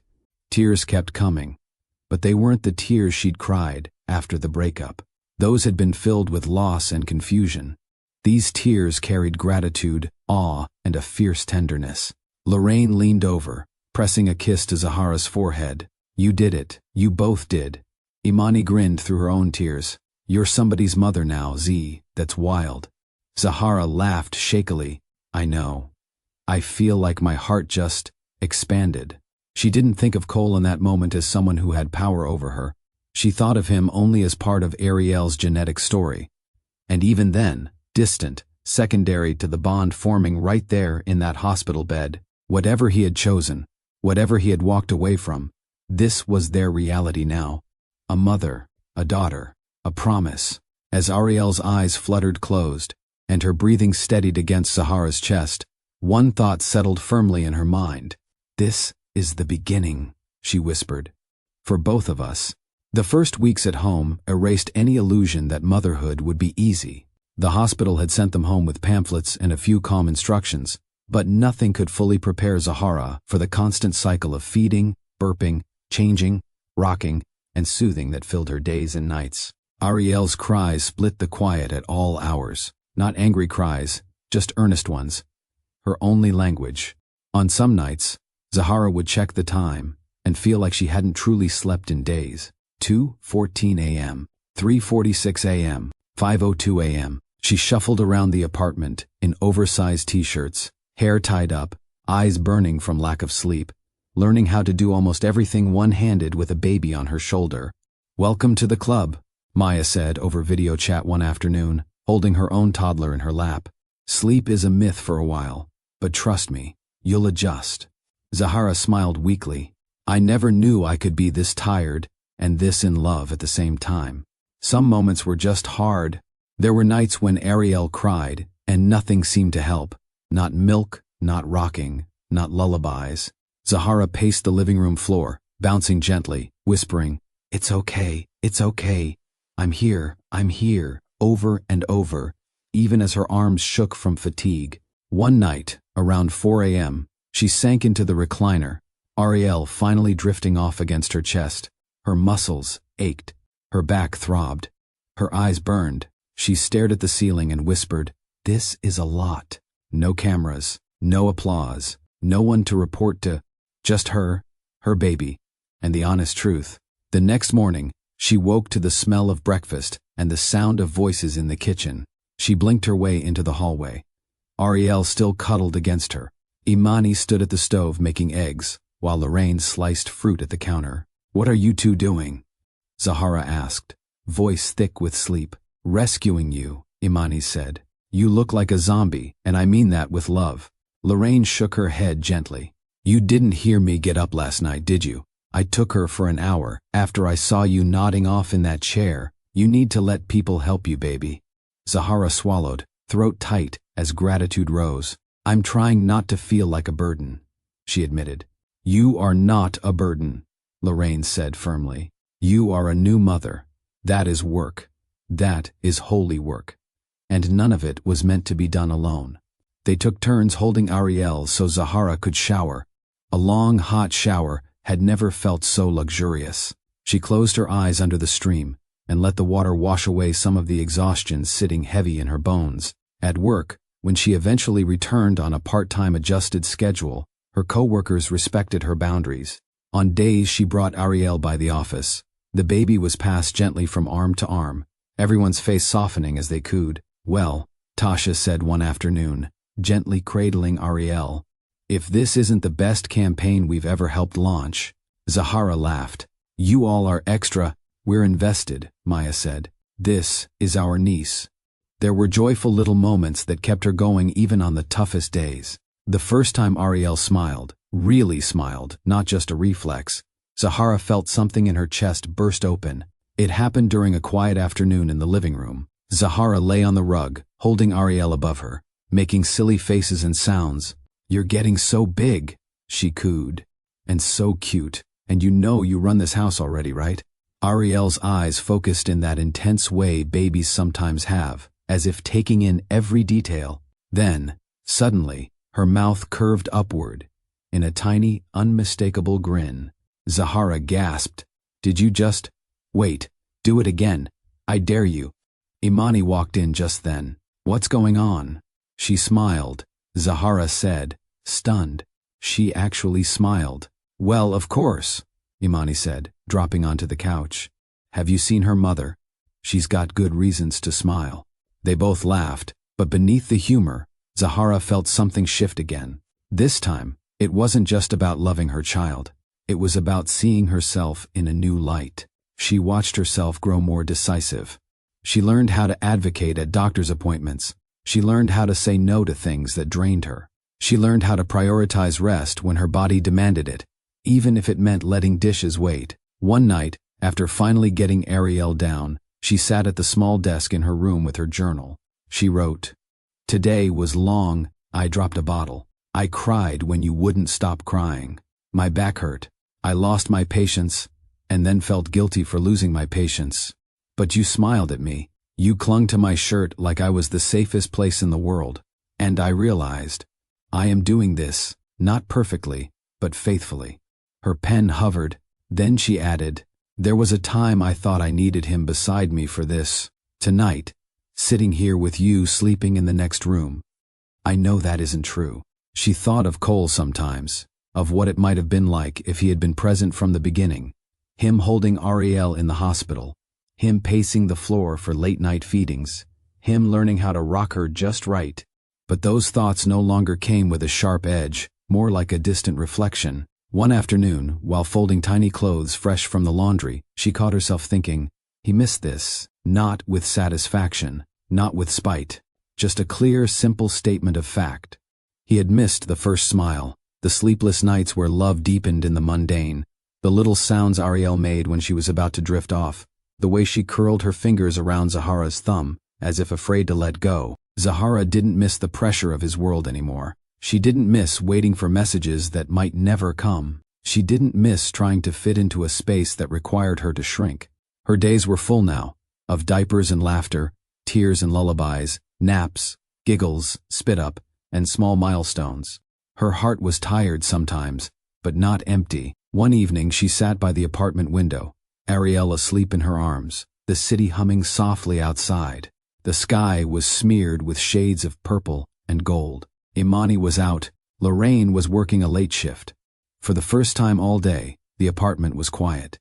Zahara looked down at her daughter's peaceful face. "You know something funny?" she whispered. "There was a time I believed I'd fall apart if he wasn't in my life. I thought he was the center, the anchor." She brushed a gentle thumb along Ariel's cheek. "But here I am, not just surviving, growing, learning, laughing again. Loving you has shown me I was stronger than I believed." She paused, letting the thought settle fully. "I don't need him to validate this family," she continued quietly. "If he ever walks into your life, it will be a choice, not a rescue. We are already complete. You hear me? Already whole." There it was. The realization she hadn't been able to fully claim before. Cole had once been the most important person in her romantic life. Now, he was part of the story, but not the center of it. The center was this: her faith, her daughter, her community, her own self-worth. As the sun dipped lower and streetlights flicked on outside, Zahara placed a soft kiss on Ariel's forehead. "Thank you," she whispered, "for choosing me, for stretching me, for showing me how much love I had in me even after I thought I was drained." Ariel stirred, then settled again, breathing evenly. In that quiet, Zahara knew, deeply, finally, that whether or not Cole ever reappeared, she and her daughter were going to be okay, more than okay. They were building a life, and that life did not begin and end with the man who had walked away. It began the moment Zahara chose to keep going, and the moment she held Ariel for the first time and understood. She was enough. Hyde Park had never been on Cole's regular rotation. His world usually moved along a different map: downtown towers, River North restaurants, exclusive hotel lounges, airport lounges with frosted glass and quiet corners where deals were signed. But that week, a potential partner had insisted on meeting near the university to discuss a wellness tech collaboration targeted at younger consumers. "It's where the culture is shifting," the man had said on their call. "You want to tap into real life? You go where real people breathe." So Cole found himself in Hyde Park on a bright afternoon, his driver easing the black SUV along streets lined with bookstores, cafes, and small boutiques. "We'll be a little early," the driver said. "That's fine," Cole replied, eyes on his phone. His mind wasn't truly on the project. It had been harder to focus lately. The restlessness he'd tried to outrun with work had started lingering in quiet pockets of his day, between meetings, at night in his penthouse, in the silence of elevators. He had everything he'd been trained to want: control, success, status, yet something felt missing. He pushed the thought aside and stepped out when the SUV stopped near a row of shops. Sunlight bounced off car hoods and windows, catching the edges of his navy suit. He adjusted his cuffs and slipped his phone into his pocket. The plan was simple: take a short walk, clear his head, then head to the cafe, where the meeting would take place. He didn't make it half a block. As he passed a small children's boutique with soft pastel displays in the window, a figure inside caught his eye. He almost kept walking, old habit, eyes straight ahead, agenda fixed, but something pulled him back. He slowed, turned his head slightly. There she was, Zahara. She stood near a rack of baby clothes, one hand gently touching a tiny dress, the other adjusting the strap of a carrier against her chest. His heart stumbled. For a second, he thought his mind was playing tricks on him. It had been months since he'd seen her in person, months since that last meeting on the top floor of Harrington Global, where he'd watched her walk out of his office with more dignity than his decision deserved. He had told himself she'd moved on, told himself she was better off. Seeing her again, real and present, in a completely different part of the city, shattered that neat rationalization. Without realizing it, he stepped closer to the boutique window. The glass reflected parts of the street, but he could still see her clearly. Her hair was tied back loosely, a few curls framing her face. She wore a simple dress and sneakers, the kind of outfit chosen for comfort, not performance. Her posture carried a quiet strength, shoulders squared, movements gentle, his chest tightened. She looked whole, and then he saw the baby. The carrier on her chest shifted as the small body inside stirred. Zahara glanced down with a softness he had never seen from her in boardrooms or late-night sessions. She spoke to the little one. He couldn't hear the words, but he saw the love written all over her face. Time slowed for him. His gaze moved from Zahara's expression to the infant's features. Chubby cheeks, a tuft of curly hair, tiny, curled fingers grabbing at the edge of the carrier strap. The baby blinked and turned her head slightly, giving him a full view of her face. His breath left him. Those eyes, they were a gray he knew too well, a shade he had seen in the mirror for as long as he could remember, a color that ran down the Harrington line like a quiet signature. His stomach dropped. It felt as if someone had taken the floor from under him. He stepped back from the window, then forward again, like his body couldn't decide whether to run or press itself closer. It couldn't be coincidence. He tried to rationalize. Plenty of people had gray eyes. Genetics wasn't exact. It could be. No, the resemblance hit him with a force he couldn't explain away. Memories slammed into him. That last night they'd spent together at his penthouse. The way she'd held on to him like she was memorizing him. The ache in her eyes when she'd said she didn't want to be disposable. The timing, the hurt, the final severance. He had walked away from Zahara, convinced he could compartmentalize the decision, file it under necessary losses, and move on. He hadn't once considered that he might have left more behind than heartbreak. His hand trembled as he pushed open the boutique door. A soft chime announced his entrance. Warm air wrapped around him, carrying the faint scent of cotton and baby powder. A clerk glanced up with a polite greeting, then went back to folding clothes. Zahara didn't look up at first.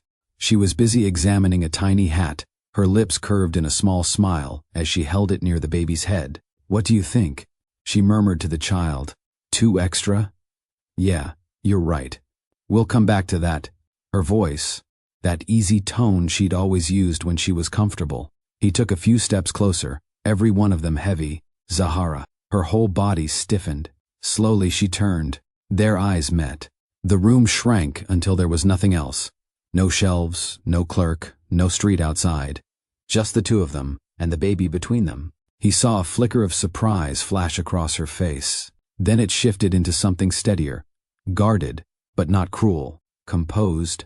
She had learned how to stand up quickly in the months since he'd last seen her. "Cole," she said quietly. His throat felt tight. "I didn't expect to see you here." She gave a small, humorless smile.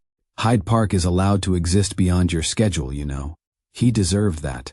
He forced himself to look down at the baby, really look, even though it made his chest ache. "How old is she?" he asked, his voice unsteady. 6 months, Zahara replied. 6 months. He did the math instinctively.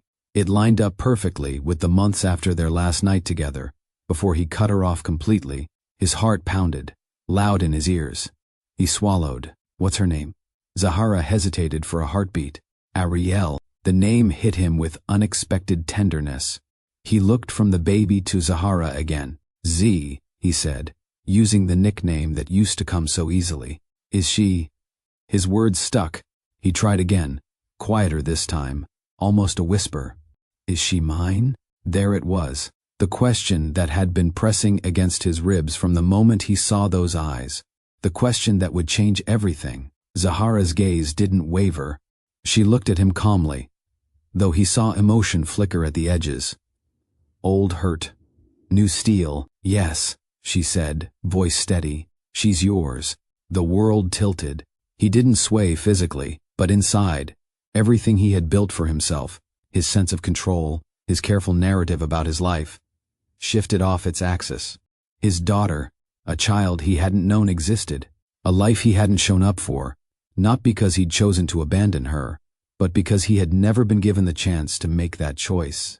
Guilt hit him hard, not the kind that came from getting a deal wrong or misreading a market. A deeper kind, the guilt of realizing that while he'd been approving budgets and signing contracts and attending galas, his own flesh and blood had been taking her first breaths without him in the room. He tore his eyes away from Ariel for a second, and back to Zahara. "Why didn't you tell me?" he asked, his voice rough. "Why didn't you call? Email? Something? She inhaled slowly. Do you really need to ask that? She replied. He opened his mouth, but no words came, because deep down, he already knew the answer. He had told her they were done, not just personally. He had wrapped the breakup in legal documents. Severance, non-disclosure updates, final release. He hadn't left much room for, by the way, I'm pregnant.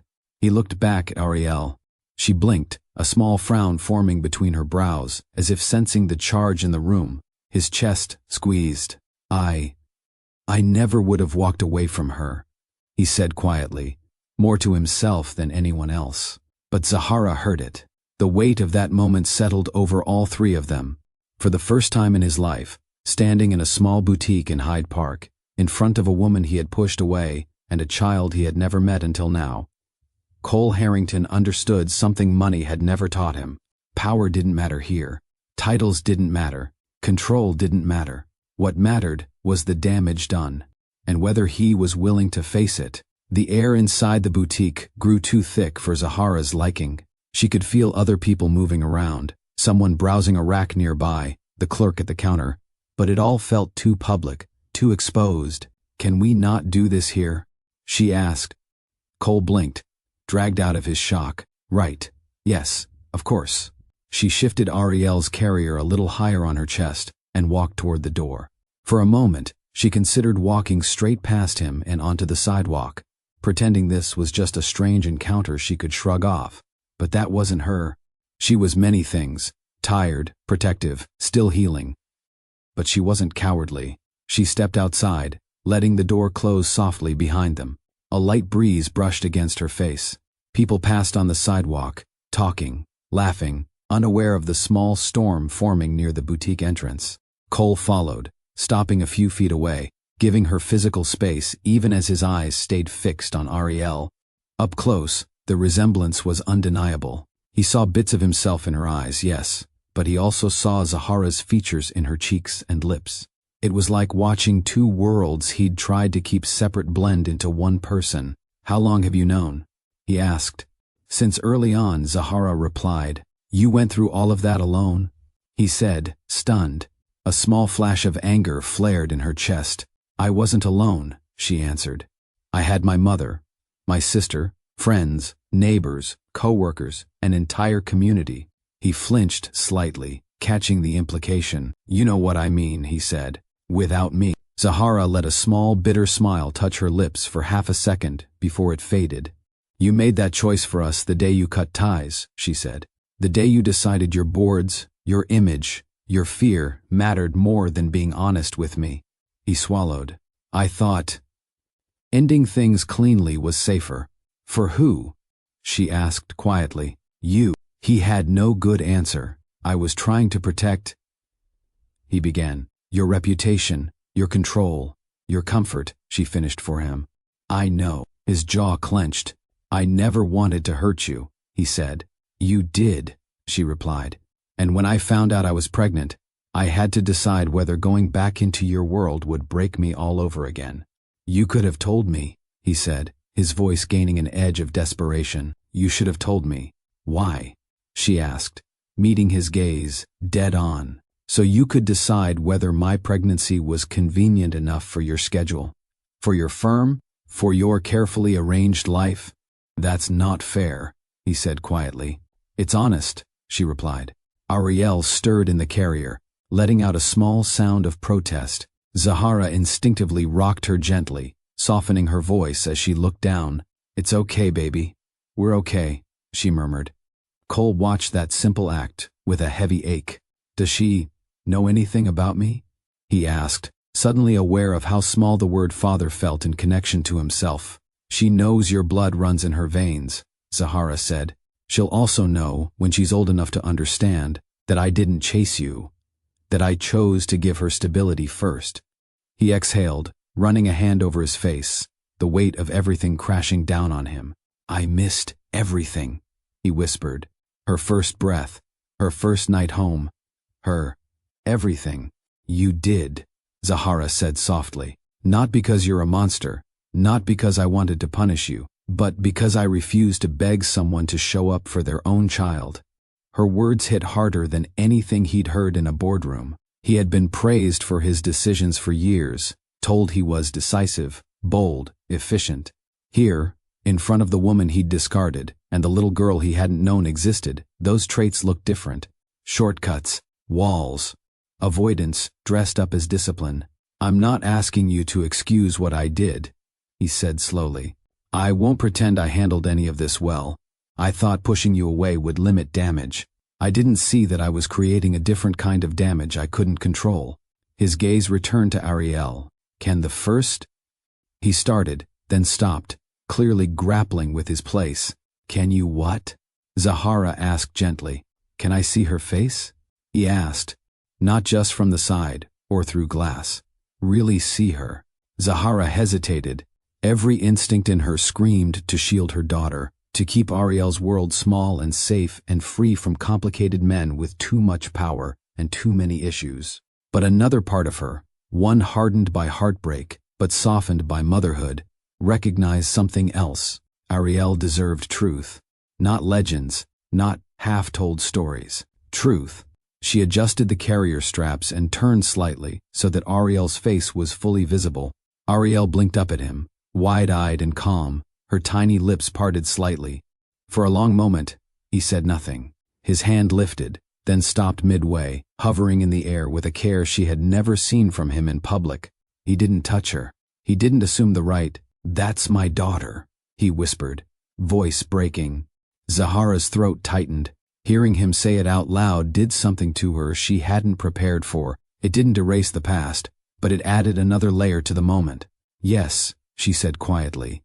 "She is." His eyes filled, a sheen of moisture he tried and failed to blink away. "I'm sorry," he said, the words rough and stripped of polish. "I'm sorry I wasn't there.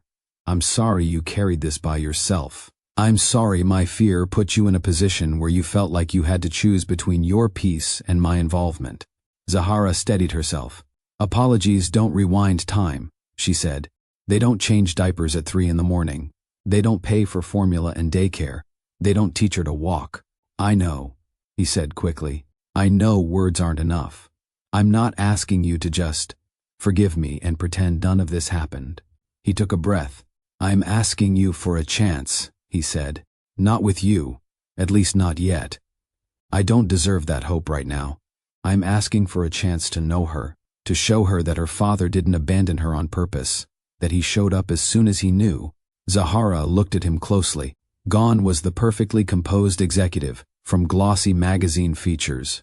In front of her stood a man whose carefully constructed armor had cracked, whose mistakes were no longer hypothetical but attached to a real child. "Showing up once isn't enough," she said.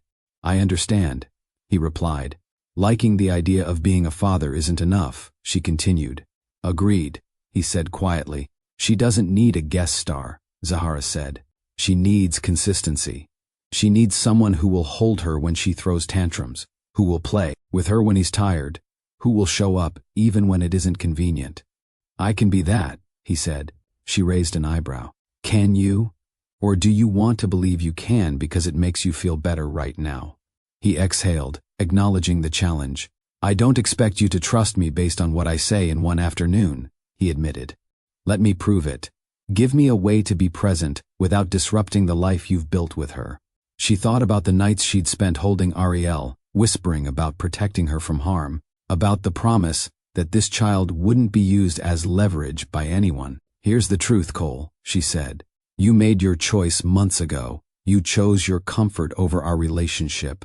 You chose to close every door between us. You don't get to walk back in and act like time froze." He nodded slowly, the reality of that truth sitting heavy between them. "But," she added after a moment, "Ariel didn't make those choices. She doesn't have to pay the price for what you and I did or didn't do." Hope flickered across his features. "So what does that mean?" he asked. "It means we start small," she said. "You don't get full access overnight. You don't get to parade her around as some sudden trophy of your character. You get to show up, consistently, in the ways we agree are safe for her." He swallowed. "I'll take that. Any starting point. Just don't shut me out of her life if there's a path forward. I won't weaponize her. Zahara said. That's not the kind of mother I want to be. But hear me clearly, this is about her.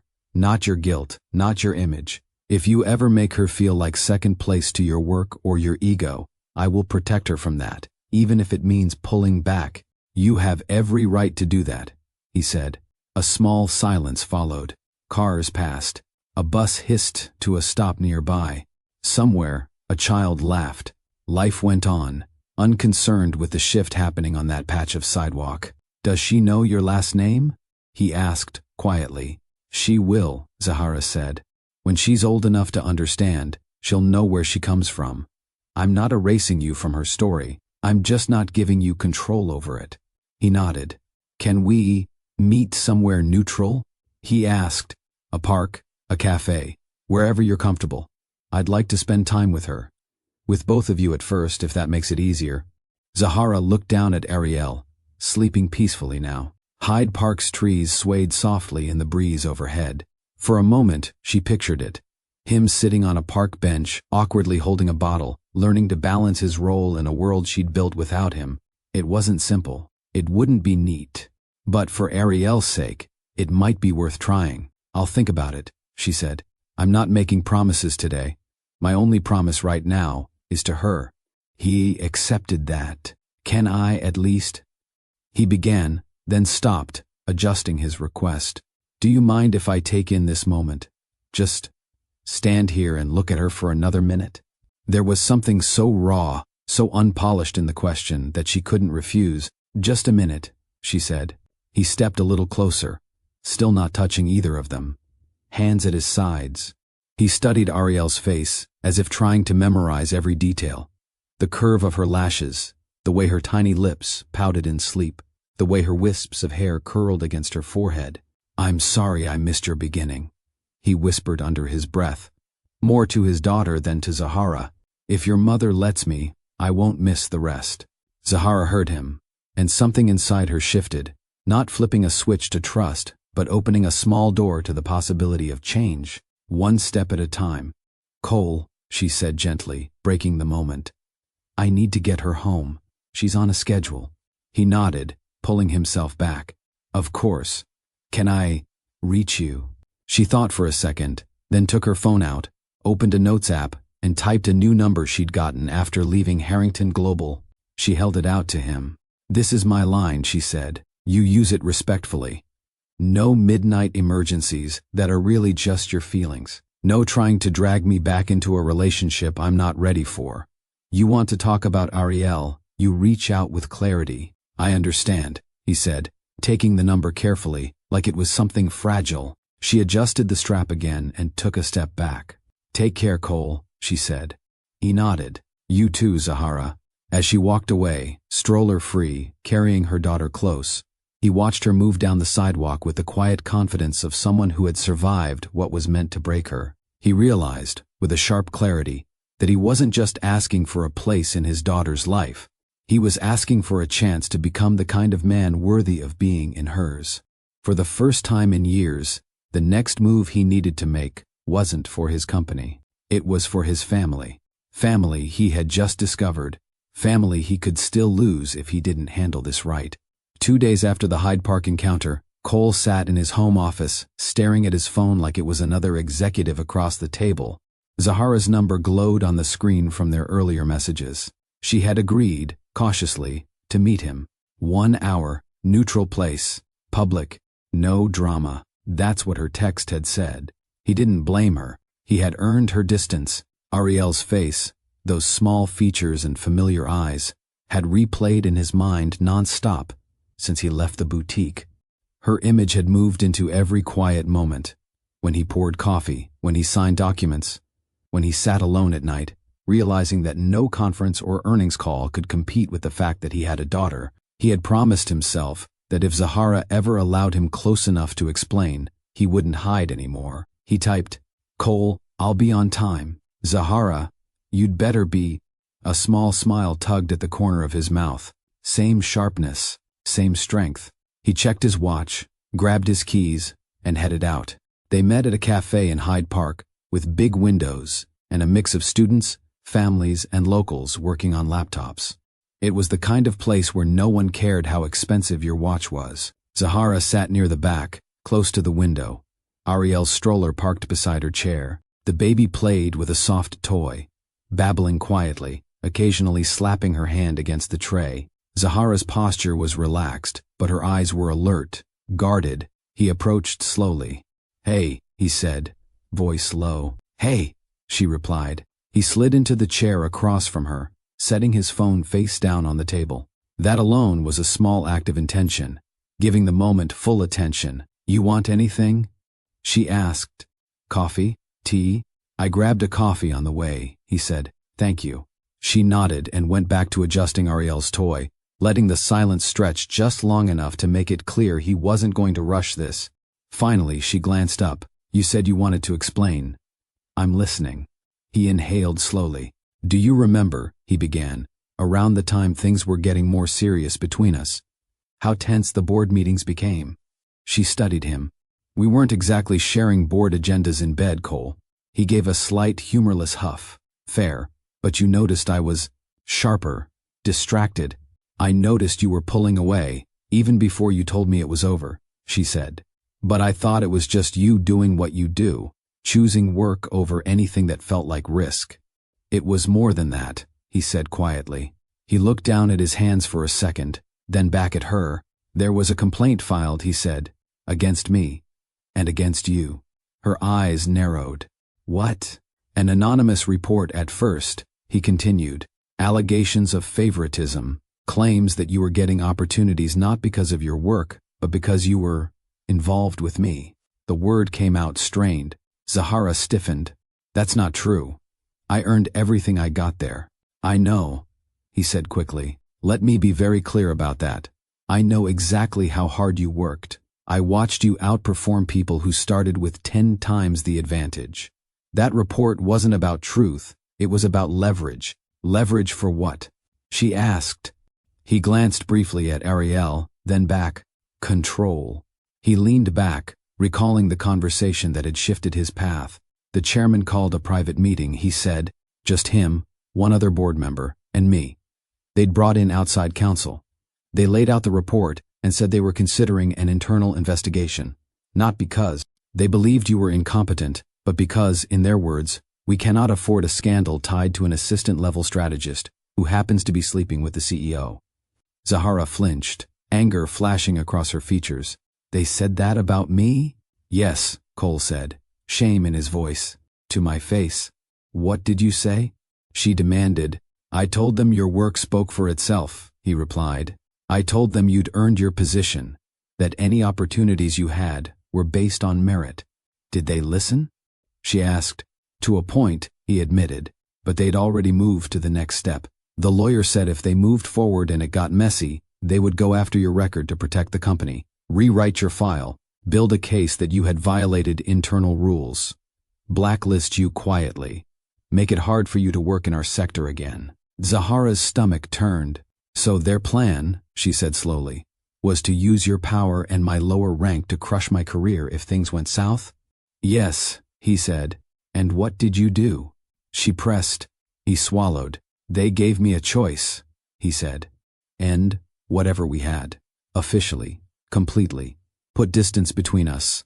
Transfer you quietly with a generous package and a clean record. Or risk both of us getting dragged through their version of a cleanup." "Let me guess," she said. "Generous package meant that envelope you shoved at me with 'We're done' written on top." His face tightened. I shouldn't have written that. I was angry, not at you, at them, at all of it. It felt like I had to cut the cord so ruthlessly that there was no way they could accuse me of bending later on." "You mean you had to perform loyalty to them?" she said sharply. "Yes," he said quietly. "If I fought them and lost, they would have removed me, buried you, and spun a story that protected the brand while sacrificing both of us." "So your solution," she said, eyes blazing, "was to sacrifice us yourself." He didn't try to dodge. "Yes," he answered, "because in my warped head, that felt like the only way I could shield you from what they were prepared to do. I thought if you hated me for how I ended it, at least you'd still have your name, your freedom to work, your reputation untouched." She stared at him, Stunned. "You never told me," she said finally. "I thought I was protecting you from more stress," he replied. "From a fight you didn't choose, from being dragged into rooms where decisions would be made about you without your voice being heard. But you already did that," she said. "You made a decision about my life without my voice being heard. You just did it dressed up as nobility." He opened his mouth, then closed it. "Because that was true. Why didn't you trust me with the truth?" She asked. "Did you think I was too fragile? Too naive? Too what?" His voice strained. "I thought, if I told you, you'd want to stand beside me in that fight, and I was terrified they would crush you for daring to do it." "So you crushed us first," she said flatly. He flinched again. Ariel fussed in her stroller, picking up on the tension. Zahara reached down, adjusted her pacifier, gently stroked her little arm, until she settled. Cole watched that tender movement, the way Zahara could comfort their daughter without even fully thinking about it, like a reflex. "I wasn't thinking like a partner," he admitted. "I was thinking like a cornered CEO. I knew how ruthless that board could get. I'd seen what they did to people who challenged them. I thought I was taking the hit for both of us." Zahara's eyes sharpened. "You didn't take the hit, Cole. You stayed. With your title, your office, your power. The only one who truly lost their place in that building was me." The words hung heavy. He nodded slowly, pain etched across his features. "You're right," he said. "I stayed. They got what they wanted, compliance. I told myself I had preserved your record, and at the time, I thought that was worth the personal loss. I didn't even know there was a third life affected yet." He looked at Ariel. "If I had known you were pregnant." He started. "What?" She cut in. "You would have magically found courage, chosen differently, or would you have asked me to hide even more to keep your image clean?" He let the question sit. "I'd like to believe I would have chosen differently," he said honestly. "But I also know I was deeply formed by fear at that time. Fear of losing what I'd built. Fear of becoming the cautionary tale my father used to warn me about. I made a choice I thought was strategic. It was actually cowardly." He leaned forward slightly, elbows on his knees, hands clasped. "I can't rewrite what I did," he said. "I can only give you the truth now, as ugly and late as it is." He held her gaze. "I did not push you away because you weren't enough," he said firmly. "I pushed you away because I was terrified of what my world would do to you if I kept you close. And instead of inviting you into the discussion like an equal, I made myself the sole decision maker. That's on me." For the first time since he started talking, Zahara saw something in his expression she'd never seen clearly before. Regret that wasn't about being caught or inconvenienced. Regret about who he'd allowed himself to be. She felt the twist land not just in her mind, but in her heart. The breakup had hurt, because it made her feel disposable. Learning this hurt in a different way, because it showed that while he hadn't stopped caring, he had cared poorly. He had tried to shield her by cutting her out instead of standing up with her. He had tried to dictate her fate instead of respecting her right to choose what risks she wanted to take. And all of that had happened while a tiny life quietly formed inside her. Unseen, unconsidered in those rooms filled with suits and contracts. The twist didn't erase the damage he had done, but it did rewrite one crucial detail. He hadn't let her go because she wasn't worthy.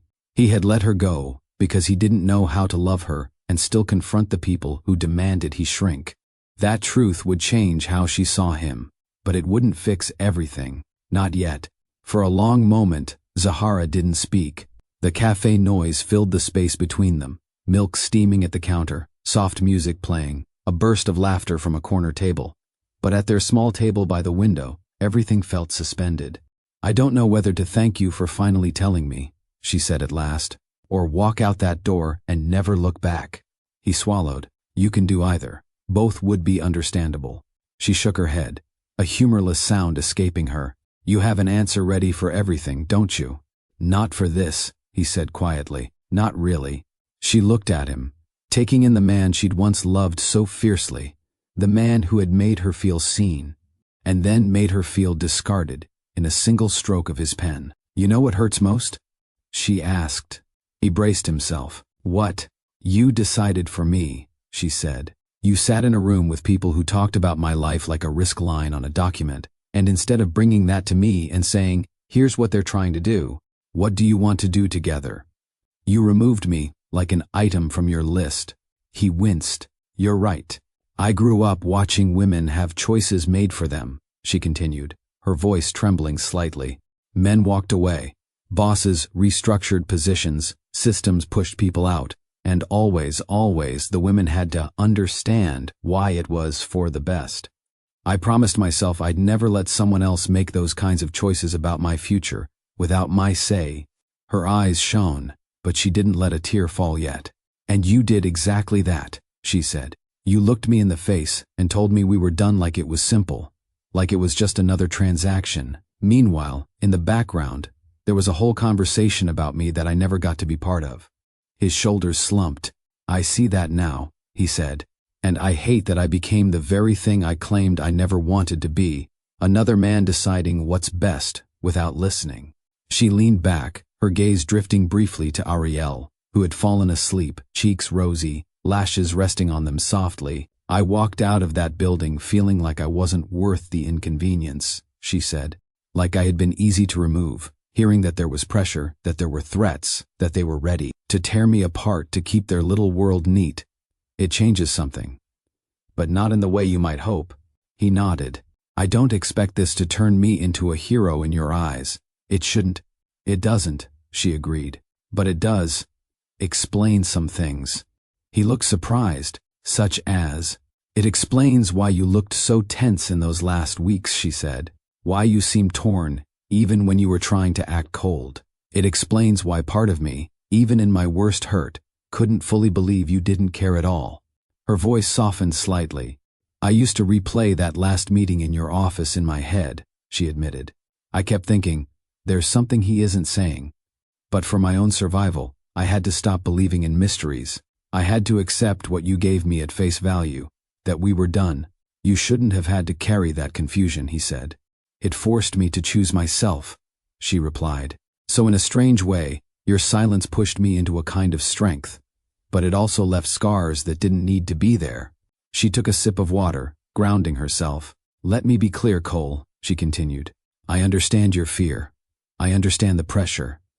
I even understand wanting to shield me from a board that saw me as disposable. What I don't accept is the way you erased my voice from that process.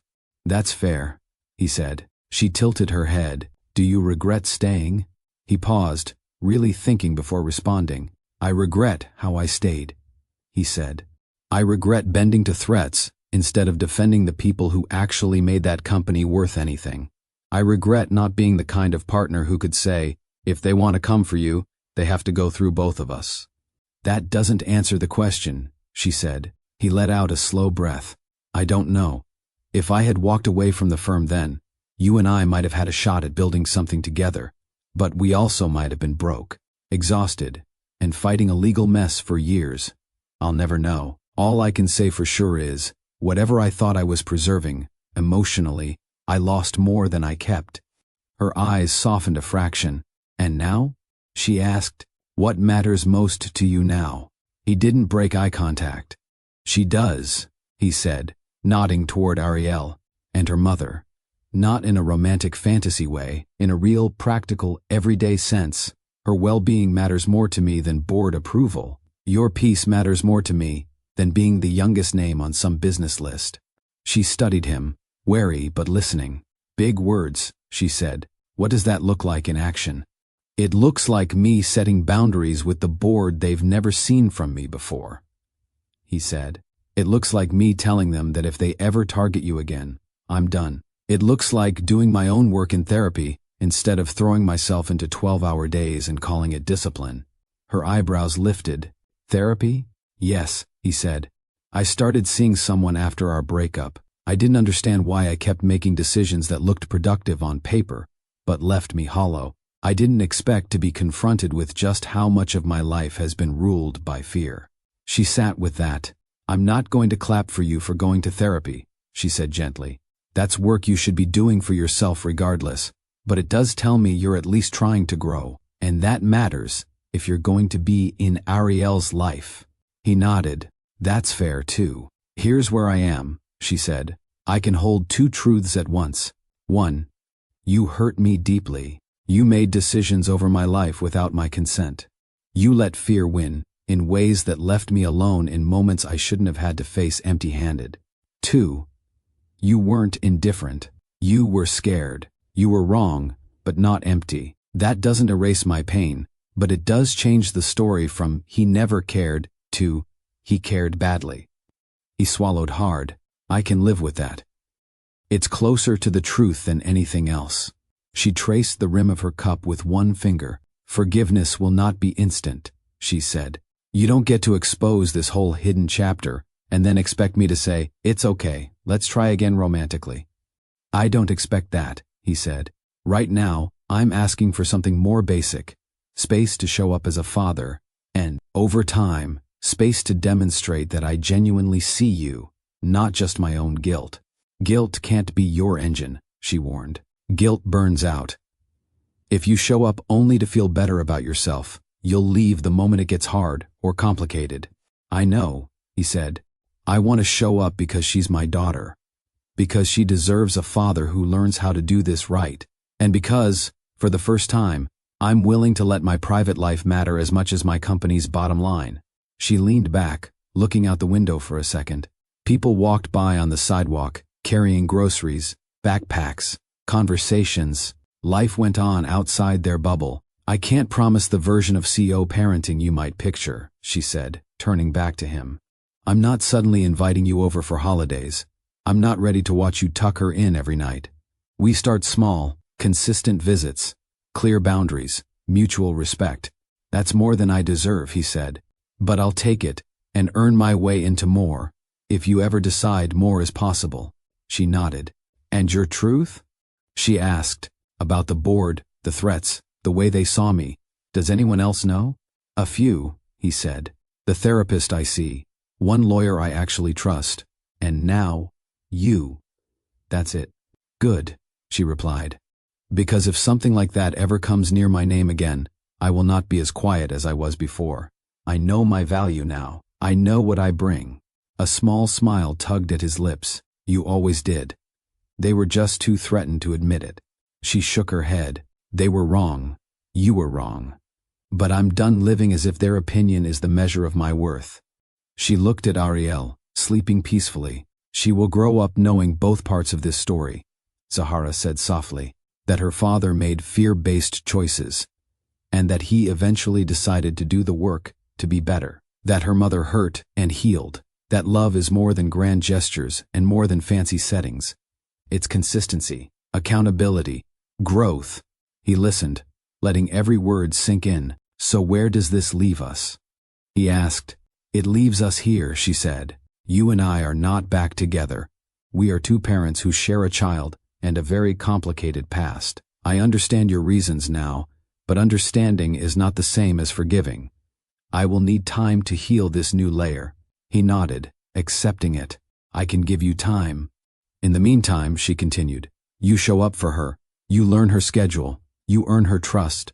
You respect my boundaries. You do not try to buy your way out of the hard parts with gifts and grand gestures. You be present. That's the only currency that matters here. He exhaled slowly. I can do that. We'll see, she said, not unkindly. Ariel stirred, stretching her arms before settling again. Zahara reached down, gently tucking the blanket around her. You know, she said after a moment, part of me always suspected there was more going on than what you said. I just got tired of giving my energy to question marks. I had to close the book for my own sanity. He nodded. You had every right to, now that I know the rest. She paused, searching for the right words. I still wish you'd chosen differently. I still wish you'd trusted me, but I also see that you were fighting ghosts I couldn't see. She met his eyes. That holds space for a version of you that isn't just the villain in my story. She said, you might not be the hero yet, but you're no longer just the man who didn't care. The knot in his chest loosened slightly at that. Thank you, he said quietly, for listening, for calling me out, for not sugarcoating any of it. I told myself I'd raise my daughter in truth, she replied. That starts with me walking in truth too, even when it's messy. She reached for her bag and started gathering Ariel's things. I need to go, she said. Her nap window is only so long. Of course, he said, standing. She paused, then added, text me. We'll figure out a first visit, somewhere public, daytime, short. We build from there. He nodded, a hint of gratitude in his eyes. I will. As she stood, he stepped aside, giving her space to maneuver the stroller. Zahara, he said softly. She looked back. Yes? Thank you, he repeated. Not for forgiving me, you haven't. But for giving me a chance to step up now. She held his gaze for a beat. Don't waste it, she said. With that, she pushed the stroller toward the exit, sunlight spilling across the floor as the door opened. He watched them go. Mother and daughter, moving forward with or without him. For the first time, he understood that if he wanted a place in the chapters ahead, he couldn't rely on excuses, titles, or old habits. He would have to become someone new, not for the board, not for headlines, for them, and that, more than any corporate twist, was the real turning point. The first time Cole held Ariel on his own, his entire body went stiff. They met at a small park in Hyde Park on a Saturday afternoon. Neutral ground, open space, families everywhere. Zahara sat on a bench with Ariel in her lap, the little girl now closer to 7 months, grabbing at whatever was in reach. Cole arrived on time, dressed more casually than usual. Dark jeans, a plain shirt, and sneakers. No suit, no tie, no visible armor. He walked toward them, nerves obvious in the way he kept wiping his palm on his jeans. Hey, Zahara said. Hey, he replied, eyes already moving to Ariel. She stared at him with wide curiosity, as if recognizing him from the boutique, but seeing him properly for the first time. Ariel, he said softly. It's good to see you again. Zahara watched carefully. This was the test, how he treated their daughter when no board, no staff, no cameras were around. You want to hold her? She asked. He looked both eager and terrified. Yes, I do. She stood, shifting Ariel carefully into his arms, showing him how to support her, hand under her bottom, arm behind her back. She likes to lean out and look around, so be ready, Zahara instructed. He listened, as if she were training him for a major negotiation. Once Ariel settled into his arms, a small sound of surprise left him. She's heavier than she looks, he said. That's that black auntie cooking from my mom, Zahara said dryly. She's built sturdy. The corner of his mouth lifted in a genuine smile. Ariel studied him, then reached up and grabbed his collar with her small fist, like she had already decided to claim him. He swallowed hard as emotion passed across his face. Hey there, he murmured to her. I'm your dad. The word dad felt unfamiliar in his mouth, and yet, right. Those first visits stayed short and structured. Zahara insisted on meeting in public spots at first. Parks, the library's children's section, family-friendly cafes. I'm not ready to send her off with you alone yet, she told him plainly. You're still new to her. I understand, he replied. We can work up to that. He took it seriously. He showed up with simple toys, not flashy status items. Soft blocks, baby books, a small stuffed animal that squeaked when squeezed. He didn't overwhelm Ariel. He followed her lead. One afternoon, when she started fussing, Zahara watched him try to soothe her. He bounced her gently, whispering, It's okay. You're okay. I'm right here. She might be hungry, Zahara said. You want to try feeding her?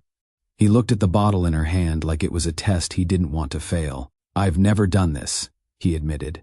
Good time to start, she said. Here, they sat on the bench together. Zahara handed him the bottle and guided his posture. Hold her slight upright, not flat, she said. Tilt the bottle so the milk fills the nipple. You don't want her gulping air. He followed every instruction, focused entirely on the little girl in his arms. Ariel latched onto the bottle, her cheeks moving rhythmically. Cole's expression softened in awe. This is, he began, then trailed off. Unable to find the word, real? Zahara offered. He nodded. Yeah, very. From then on, he asked questions. A lot of them. What brand of formula are you using?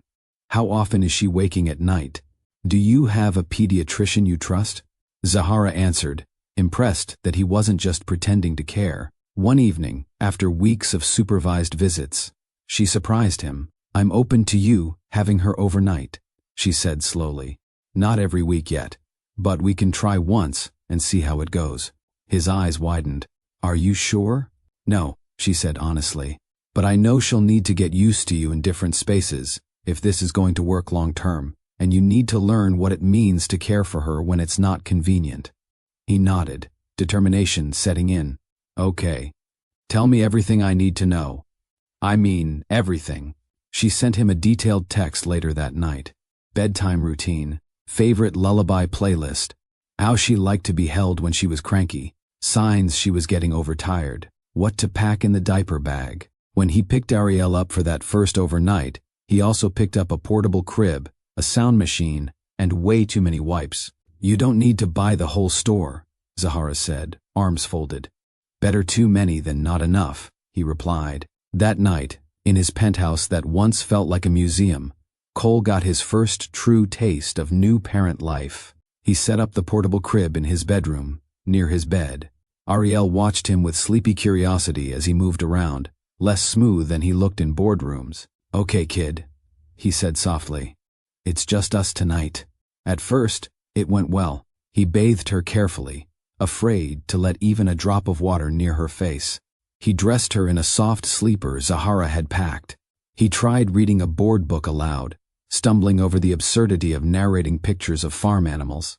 Ariel laughed at him, full delighted baby laughter that made him laugh too. All right, he said. "You think I'm funny. I'll take it." He laid her in the crib, turned on the sound machine, and sat on the edge of his bed, watching her drift off. "She's out?" He texted Zahara. A minute later, her reply came, "Enjoy it. It's not permanent." He smiled. At 1:37 a.m., the crying started. Cole shot upright, disoriented. He hurried to the crib, heart pounding like he'd been startled by fire alarms. It's okay, he said, lifting her. "I'm here." He checked her diaper. Wet. "Okay, I can fix that," he said more to himself. He laid her on the changing pad he'd set up on a dresser and reached for a fresh diaper. He had watched videos, read an article. How hard could it be? He soon found out. Ariel kicked at the wrong time, smearing the mess he thought he was carefully controlling. The diaper folded weirdly. The tabs stuck to themselves. At one point, the clean diaper slipped onto the floor. He sighed, hair tousled, shirt wrinkled, standing barefoot in his expensive bedroom at nearly 2 a.m, fighting with baby wipes and adhesive strips. "This is not like signing contracts," he muttered. Ariel began to fuss again, clearly offended by the delay. I know, he said. "I'm failing our very first critical assignment." He eventually managed to get a clean diaper on her. It was crooked, but functional. "There," he said, lifting her. "Not my best work, but we survived." He paced the room, rocking her gently, humming a tune he barely remembered from childhood lullabies his own mother used to hum when she had a moment between events and obligations. To his surprise, Ariel settled against his chest. At 3:10 a.m., she cried again. This time, her hunger cry. He warmed a bottle, tested it on his wrist, and fed her in the dim light. He watched her eyelids droop and realized something quietly profound. He wasn't thinking about work. Not once had he thought about sales numbers, risk projections, or upcoming meetings in the hours since she first woke up. His whole world shrank to one tiny, needy human who didn't care who he was outside this room. She only cared that he came when she cried. By sunrise, he felt like he'd stayed up for 3 days. He sent Zahara a photo of Ariel asleep in the crib and added, "She survived my diaper skills." "Barely." Zahara replied with laughing emojis and a simple, "Welcome to the club." He smiled, even through exhaustion. For the first time, he didn't feel like a spectator in his daughter's life. He felt like a participant, and that was worth every lost hour of sleep. Kyo parenting for them didn't start with a big emotional speech or a signed agreement. It started with shared calendars. Zahara sent him a link to a digital schedule she'd set up: appointments, daycare days, family commitments, work events. "Check this before you ask for time," she wrote. "We build around Ariel, not around what's most comfortable for either of us. He respected it. They planned weekly visits at first, 2 shorter visits during the week and 1 longer block on weekends. Overnights became more frequent after she saw he could handle it without panicking or treating Ariel like a prop. During drop-offs and pickups, they learned how to move around each other again. In the beginning, their conversations stayed practical. She's teething. Pack the cold ring. She didn't nap well. She'll be fussy by 5. She's trying new solid foods. Keep an eye on reactions. It was almost like business updates, just about a small person instead of a quarterly report. But small moments chipped at the walls. One afternoon, Cole arrived at the apartment to pick up Ariel. She sat on the floor surrounded by toys, banging 2 plastic blocks together like they were instruments. Zahara knelt beside her, hair tied up, wearing leggings and an oversized shirt with a faded print. He knocked lightly on the open doorframe. "Ariel, your chauffeur is here," he said. Zahara glanced up, amused. "We're working on her rhythm. Girl might be a drummer." He stepped in, watching the scene for a second. "You look." He started, then caught himself. She raised an eyebrow. "Careful. Happy," he finished simply. "You look happy. Tired, but peaceful." She considered that. "I am. Some days are rough. Some nights too. But overall, I like who I am in this season. I like the life we're building." "We," he echoed. "Me and her," she said. "If you're wise, you'll learn to fit into that life instead of expecting us to rearrange everything around you." He nodded. "That's what I'm trying to do." He watched as she packed Ariel's bag. "Extra clothes, wipes, snacks, favorite toy. You always think ahead," he said. "Motherhood forces you to," she replied. "You can't just wing it all the time." "That's new for me," he admitted. "I've spent years reacting fast and calling it leadership." She shot him a sideways glance. "Maybe this is your chance to learn a different kind." Slowly, CO parenting shifted from tension-filled exchanges to something more like a rhythm. They started sending each other video clips. Ariel trying new foods, making faces, her first wobbly attempts at crawling, her babble when she stared at cartoons. One evening, Zahara received a video from Cole. In it, Ariel sat on his living room rug, a book open upside down in front of her. Cole's voice narrated from behind the camera. "That's not how it goes, but okay," he said lightly. "Creative direction. I respect it." Zahara watched the video twice, then texted. "She loves that book. Did she grab it herself?" He responded, "Yes." Ignored the expensive toys. Chose a $5 book. "I'm raising a minimalist." She laughed out loud. They started sharing small stories about her, almost like passing notes. "Z, she said da today. Might have been random sound, but I'm logging it. C, are you serious?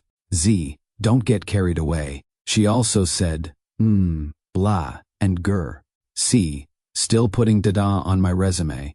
Over time, something in their tones softened. One Sunday, he dropped Ariel off after a weekend with him. She bounced on his hip, grabbing at his jaw. "She learned a new trick," he said proudly. "Oh?" Zahara replied. He set Ariel down gently on the living room floor and held out his hands. "Ariel, can you show mommy?" he asked.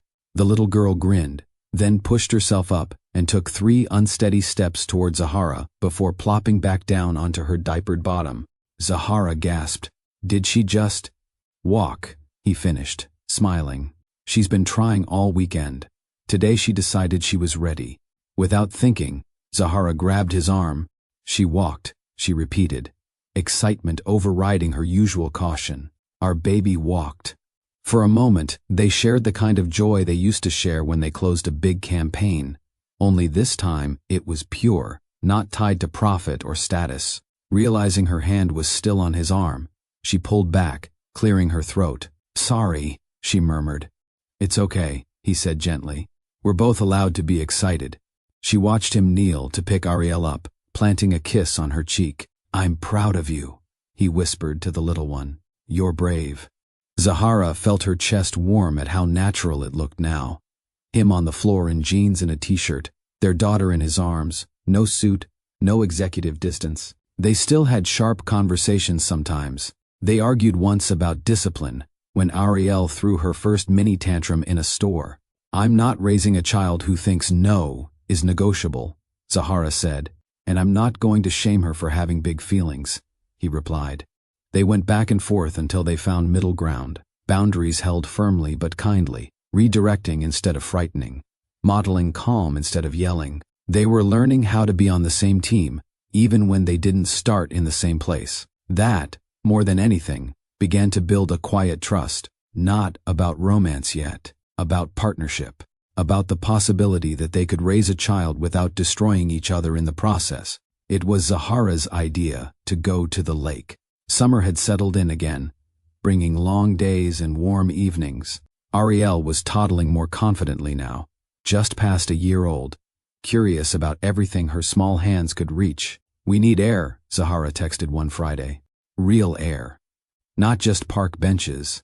"Agreed," Cole replied. "Suggestions?" "Lakefront," she wrote back. "Near the trail. Nothing fancy.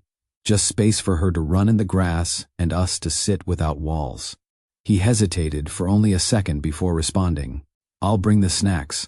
On Saturday afternoon, they met near a stretch of Lake Michigan, where families spread blankets on the grass and teens tossed frisbees. The water sparkled under the sun, waves rolling in with a steady rhythm.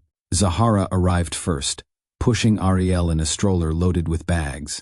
Cole walked up a few minutes later carrying a small cooler and a folded blanket. "You came prepared," she said.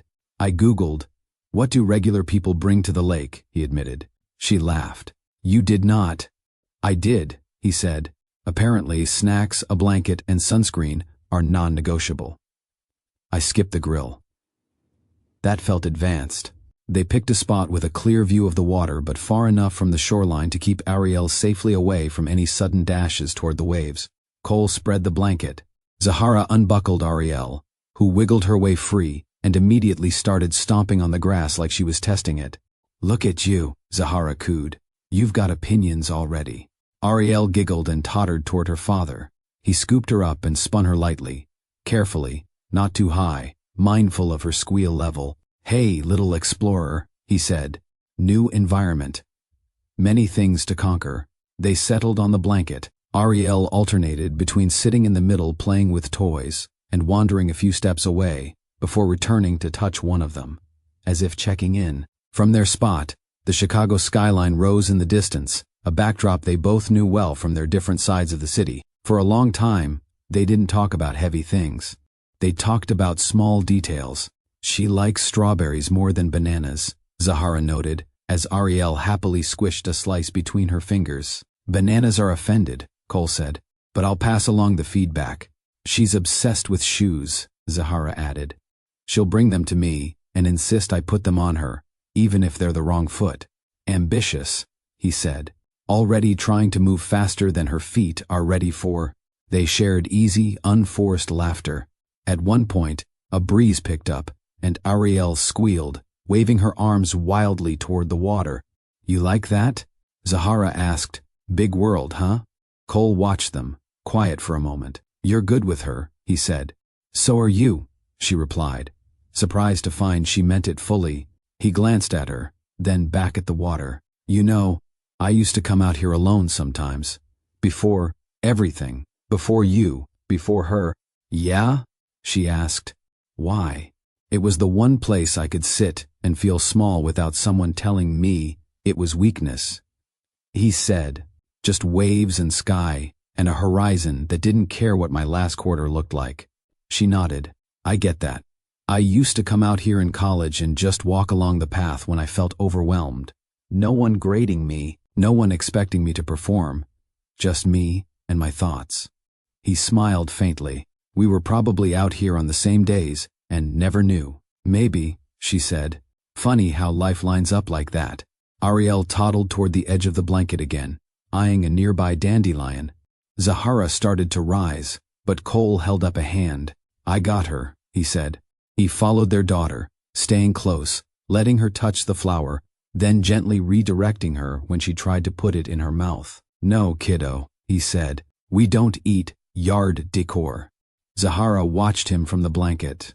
His movements were different now, less stiff, more grounded. He wasn't treating fatherhood like a temporary project anymore.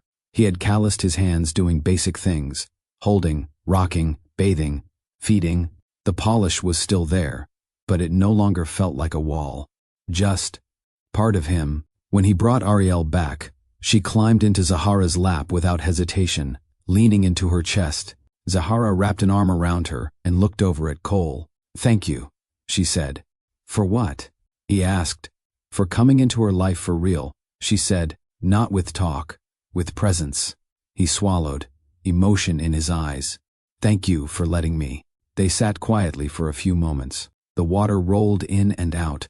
Distant sounds of kids playing, dogs barking, muffled music from someone's speaker filled the air. "This feels peaceful," Zahara said slowly.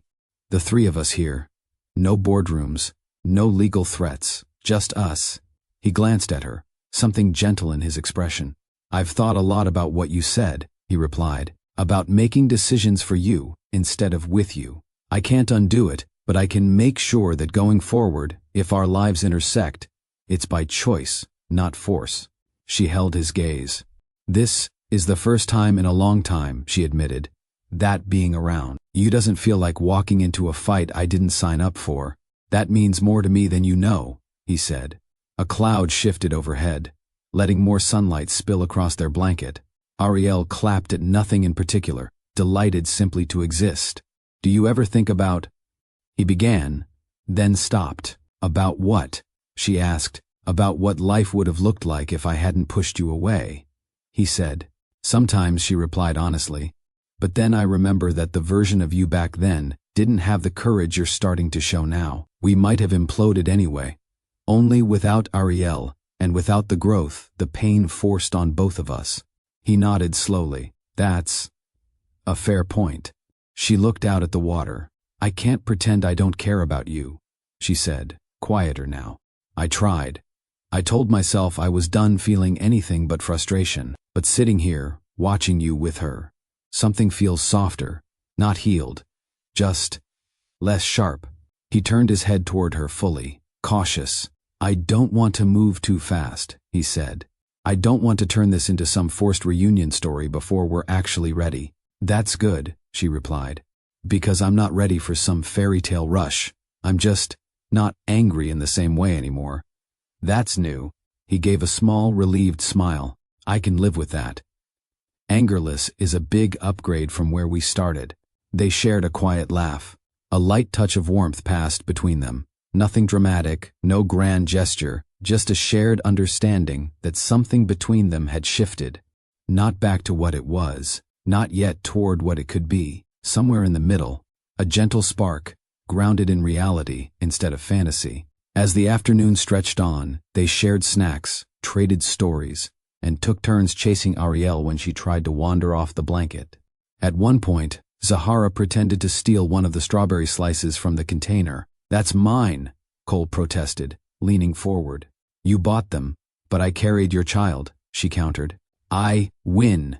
He laughed, really laughed, and for a moment the weight of the past fell away, leaving just a man and a woman who once loved each other, rediscovering who they had become after everything fell apart. As the sun began to dip and the temperature cooled, they packed up their things. "I'll walk you to your car," Cole said. "Okay," she replied. They moved in step, Ariel half dozing in the stroller, lulled by movement and fresh air. At the parking area, they paused. "Thank you for today," she said. "It was good." "Yeah," he agreed. "It was." They lingered a moment longer than necessary. No hug, no hand-holding, no kiss, but the way their eyes met carried a quiet promise. This story wasn't over, not just because of Ariel, because, slowly, carefully, they were relearning how to see each other, not as CEO and employee, not as villain and victim, as two flawed people, growing. And growth, shared over time, has a way of lighting a small flame, even in hearts that once thought they were done. Peace didn't shatter with a fight. It cracked with a headline. Zahara was at her desk at the wellness company, finishing a campaign outline, when her coworker Maya walked in, holding her phone a little too tightly. "Z, you got a second?" Maya asked. "Yeah," Zahara said, typing one last sentence before looking up. What's up? Maya hesitated. I need you to breathe before I show you this. Zahara's stomach dipped. That's not how you start a conversation with someone who's had anxiety before. Sorry, Maya said. I didn't want you stumbling on it alone online. She passed her the phone. An online business gossip site was pulled up. Right at the top was a large, bold headline.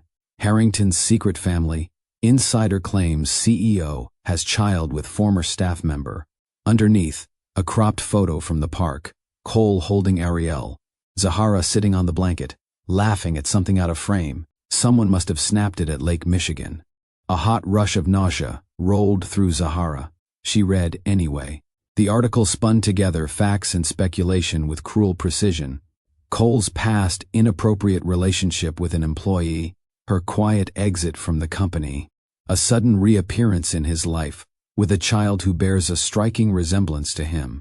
Words like secret, hidden, personal scandal pierced through her. They didn't use her name, but they used enough detail that anyone from their old world would connect the dots. Oh my God, she whispered. Maya squeezed her shoulder. Before you go down this rabbit hole, listen to me. This is trash. But it's loud trash, and you need to prepare. Zahara's phone buzzed in her pocket, as if on cue. She pulled it out. 3 missed calls from unknown numbers. 2 texts from old coworkers. Girl, are you okay? Saw that article. Call me if you need anything. Her chest tightened. How did they even get that picture? She asked. Public space, long lens, nosy people. Maya said. Celeb-style mess, just on a smaller scale. Zahara's boss, Tasha, appeared at the doorway. Concern written all over her face. You saw it? She asked. Zahara nodded, swallowing hard. Yeah. First, Tasha said firmly, stepping fully into the room. You're not in trouble here. Your job is safe. Your value here is not up for debate because of some gossip article. Let's start there. Tears pricked Zahara's eyes at the certainty in Tasha's voice. Second, Tasha continued, you're going to get more calls. People will have opinions. I want you to know you have flexibility. If you need to go home, you can. If you want to stay and work to distract yourself, you can. If you need our legal contact to look things over, I'll get them on the phone. Zahara exhaled slowly. Thank you. Her phone buzzed again. This time, it was a name she recognized. Cole. She stared at the screen, then answered. Zahara, he said, voice tense. You saw it? Yes, she replied. The whole world saw it, apparently. I'm dealing with it, he said quickly. The board called an emergency meeting. I'm on my way in. I wanted to talk to you first. What are they saying? She asked. He paused for a moment. When he spoke again, his tone was clipped, controlled. Some of them are using this as proof I've become distracted, he said. They're acting like you and Ariel are liabilities. They don't know the details, but they know enough to be dangerous. Her jaw clenched. Of course they are. One member suggested, he said, voice tightening, that it might be cleaner if I publicly distance myself from both of you. Made a statement that the article was false, that the child isn't mine, that you're just someone from my past trying to pull attention. Zahara's hand shook around the phone. They said that? She asked quietly. Yes, he replied. And I need you to hear me when I say this. I refused. Immediately. She shut her eyes for a second, breathing through the flare of hurt. What happens if you keep refusing? She asked. I don't know yet, he said. But I promised you before, if they came for you again, I wouldn't pick them over you and Ariel. I meant that. A mix of fear and something close to relief tangled inside her. What do you need from me? She asked. For now? He said, just hold steady. Let me handle the board. If anyone contacts you, don't respond without talking to a lawyer. I'll cover the cost of any legal support you need. I'm not trying to be bought, Cole, she said. That's not what this is, he replied. This is me, taking responsibility for the mess my world is dragging you into. You shouldn't be paying for something you didn't start. She sat silently for a moment, hearing the honesty in his tone. Okay, she said. Text me updates. I will, he said. And Zahara? Yeah? I'm so sorry this is touching your life at all, he said quietly. She swallowed. Me too. The emergency board meeting was held in a glass-walled conference room overlooking downtown. Cole sat at the head of the table, not because he felt powerful, but because he refused to shrink. The board members filed in, some scrolling through their tablets, others straightening their ties. At the far end, the chairman cleared his throat. "You've put us in a difficult position," the man said, as the meeting began, tapping the article displayed on the screen. "This isn't the kind of press we want." Cole's jaw tightened. "What we're dealing with is a personal leak, a targeted invasion of privacy, if not worse." "Be that as it may," another board member cut in, "there is mention of a former employee, one who left under complicated circumstances." Cole's eyes hardened. She left with a clean record, on paper and in reality. Any attempt to paint her as anything else will be met with resistance from me, and from whatever legal support she chooses. A few members exchanged looks. "We're not suggesting smearing her," the chairman said smoothly. "We're suggesting a clear, strategic statement from you, something that calms investors and reassures the public that there's no scandal here." "What kind of statement?" Cole asked. "A denial," someone said. "Clarify that the story is exaggerated. That you are not leading a double life with a secret family. That this woman and her child are not your responsibility." Cole's hands curled into fists under the table. "Let me be absolutely clear," he said slowly. "I will not deny my daughter. I will not deny her mother. Not to protect a brand, not to keep a title, not for any of you." A murmur rose. "You're letting sentimentality cloud your judgment," one board member snapped. "No," Cole replied. "I'm finally letting integrity correct it." The chairman leaned back. "If you refuse to follow the crisis communication plan, we may have to revisit your position as CEO. "There it is," Cole said calmly. "Leverage, just like last time." Eyes narrowed around the table. "We were trying to protect the company then," the chairman said. "And you were willing to sacrifice her to do it," Cole shot back.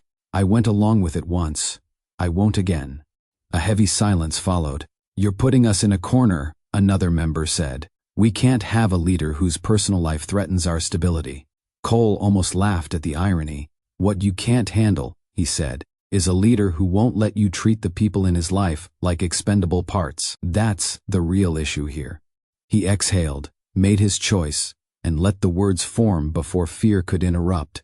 "If the cost of doing right by my child and her mother is this job," he said, "then I'm willing to pay it." Shock rippled around the table. "You're resigning?"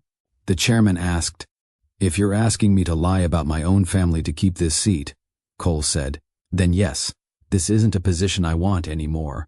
"You're being impulsive," a member protested. "No," he said.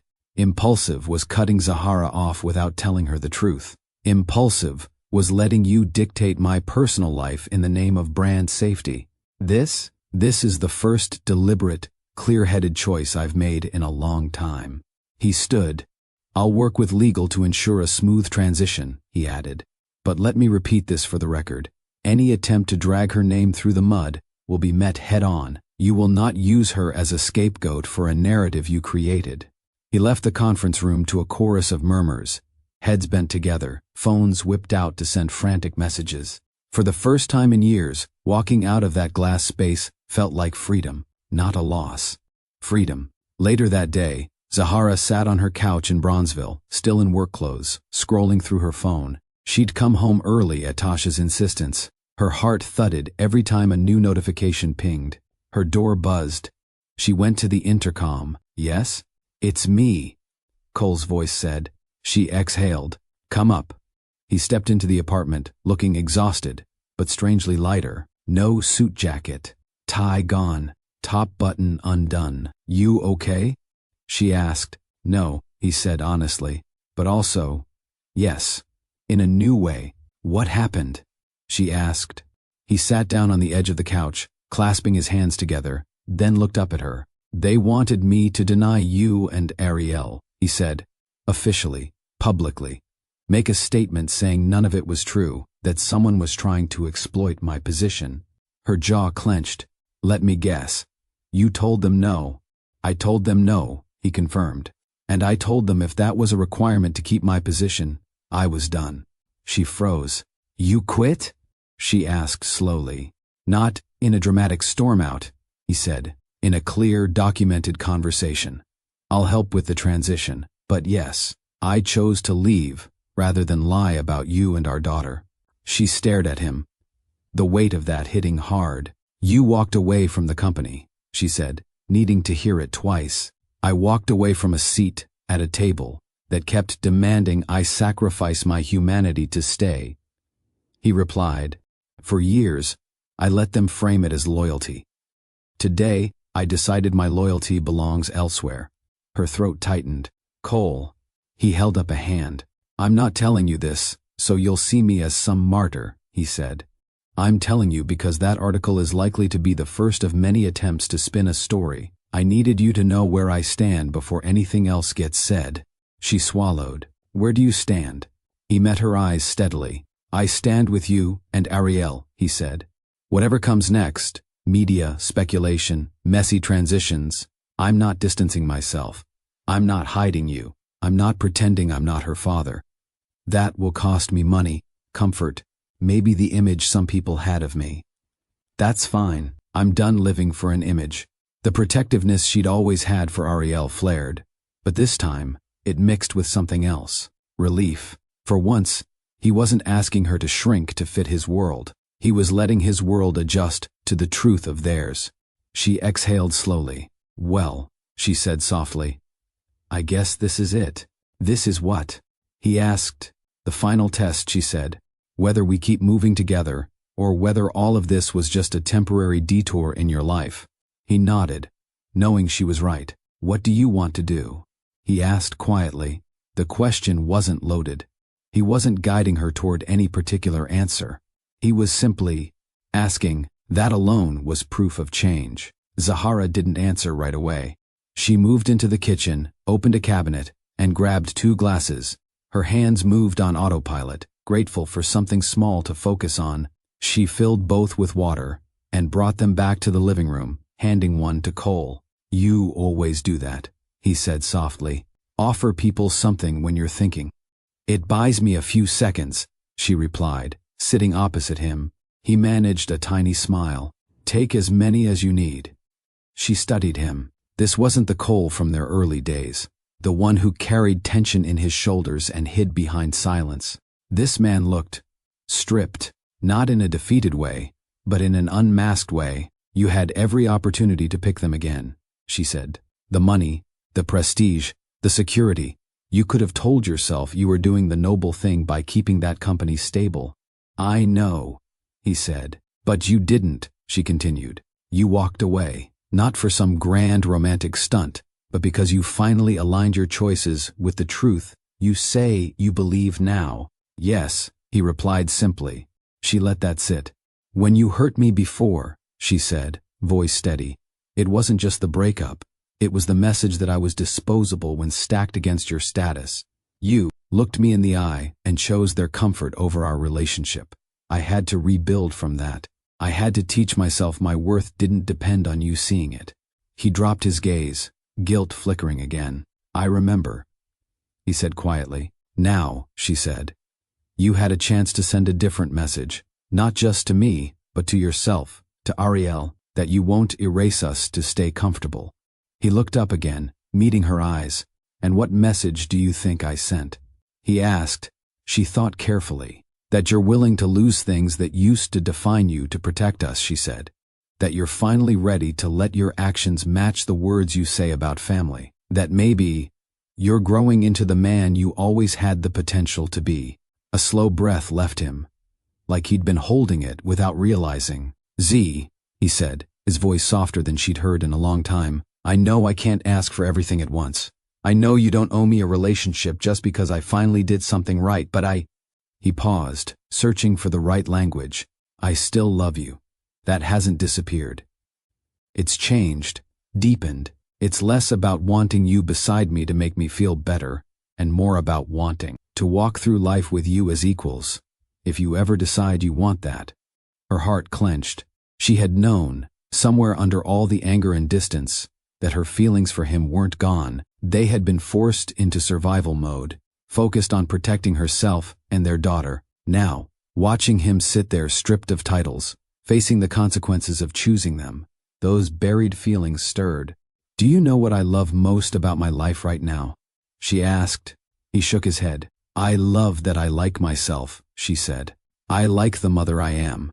I like the work I do. I like that my community knows me for who I am, not who I'm with. I don't want to lose that. If we ever choose each other again, I refuse to go back to being the woman whose world shrinks around you." His eyes softened. "I don't want that either. I fell in love with you because you were expansive, because you cared beyond my circles, beyond the numbers on a page. My mistake was trying to box you in to keep you safe." She smiled sadly. "You're learning." "I am," he said, slowly, clumsily. "But I am." She looked at Ariel's toys scattered across the floor, at the family photos on the wall, at the life she'd built without him. Then she looked back at him. "I don't want a grand restart," she said. "I don't want some dramatic, 'we're back together' announcement. I want a choice made quietly, intentionally." He nodded, heartbeat loud in his ears. "What does that look like to you?" "It looks like this," she began, counting softly on her fingers. "We keep raising Ariel together. Not because we're forced to, but because we want to. We keep communicating, even when it's awkward. We keep choosing honesty over comfort." She paused. "And we give ourselves permission," she continued, "to explore what it looks like to be more than CO parents again. Slowly, no rush, no timelines, just seeing if the love we had, plus the growth we've done separately, can build something healthier this time." He swallowed. "So, are you saying—" "I'm saying," she cut in gently, "that today, in this moment, if I look at who you are now, not who you were, not who you promised to be, but who you are, I'm willing to choose you, again. With my eyes open, with conditions, with boundaries, but also with love." His composure cracked. A sheen covered his eyes, and he looked down, exhaling a shaky breath. "Thank you," he whispered. "You have no idea." "I do," she said, "because I've had to do my own forgiving of myself too, for loving you, for staying too long before, for closing my heart so hard after. This isn't just you getting a second chance. It's both of us choosing a second story." A small, hopeful silence settled between them. "Can I sit next to you?" he asked. She waited, then nodded.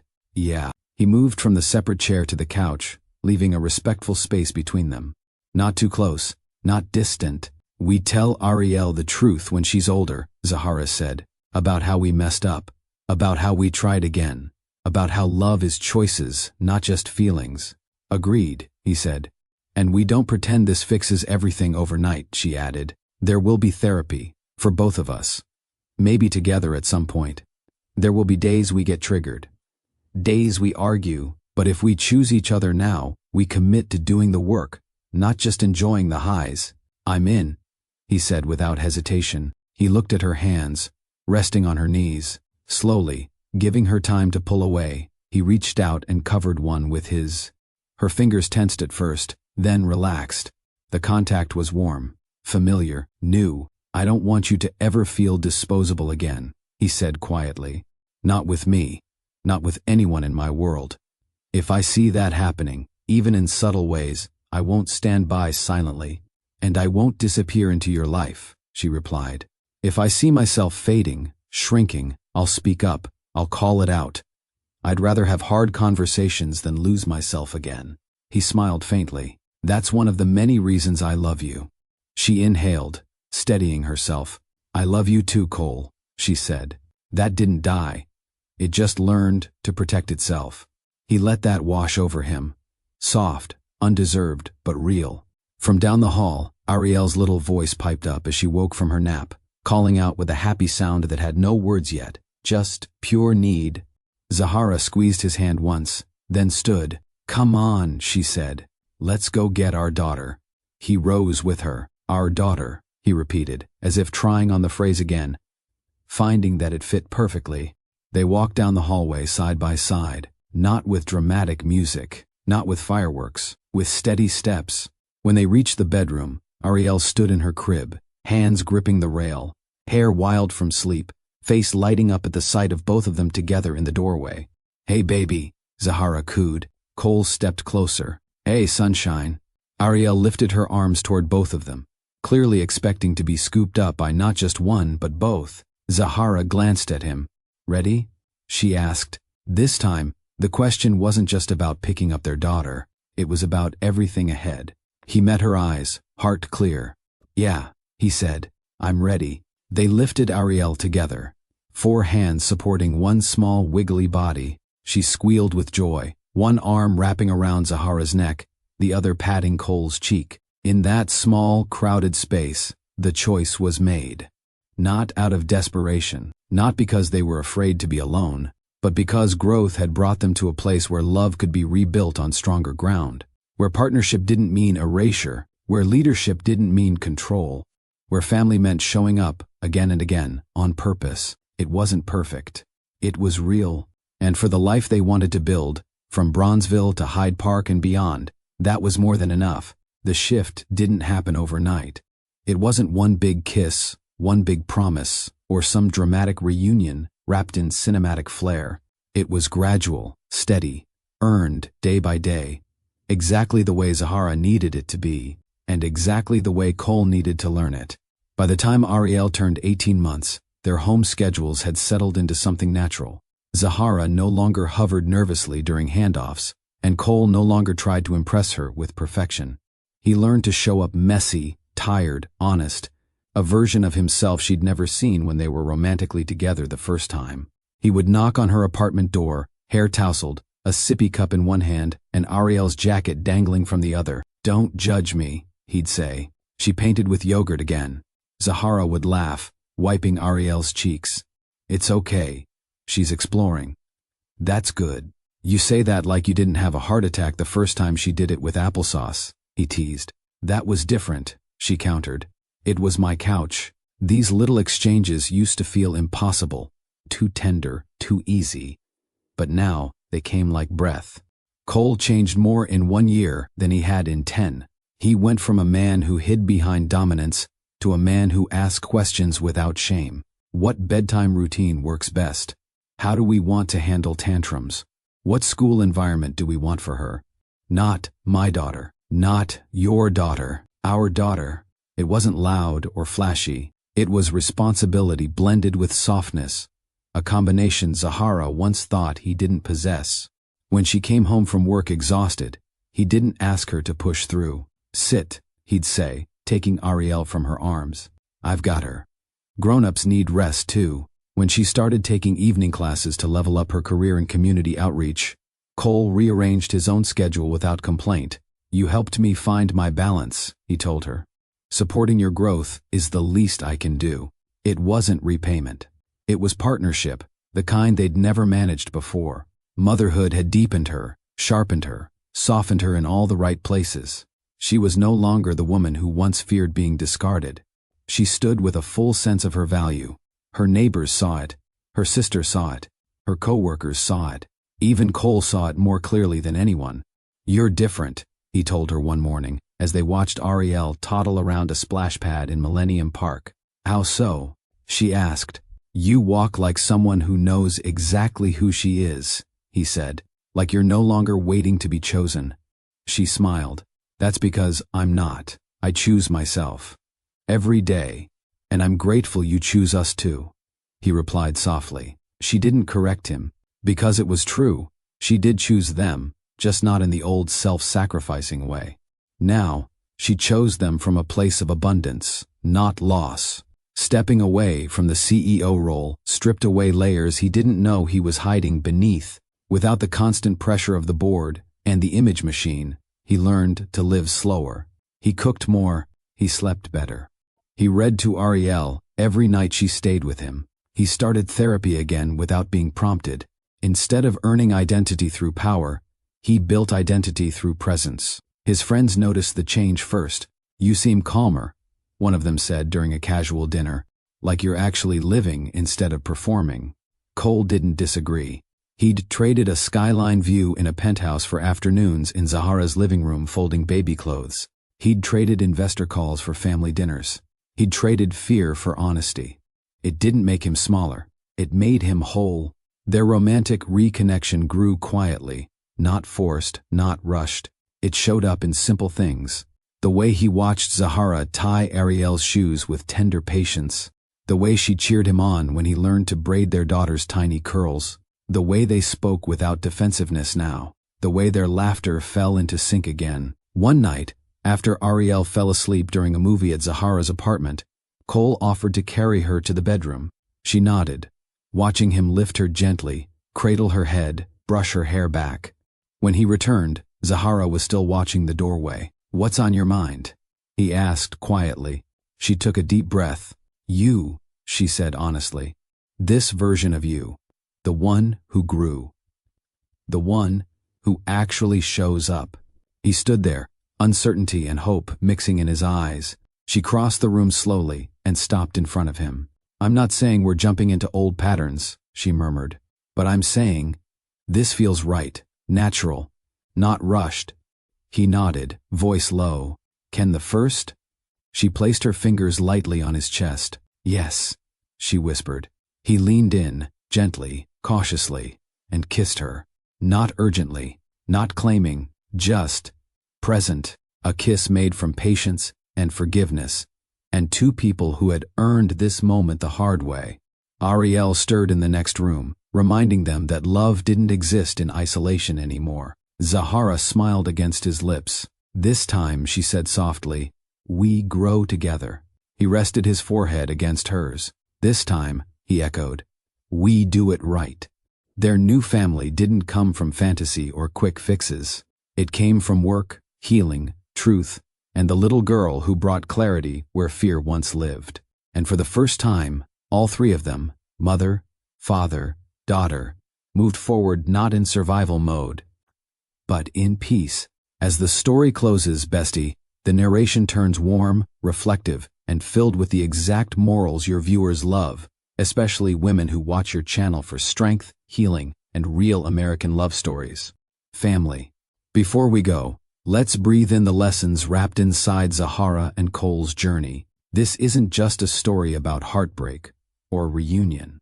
It's a story about choices, the kind that rebuild us from the inside out.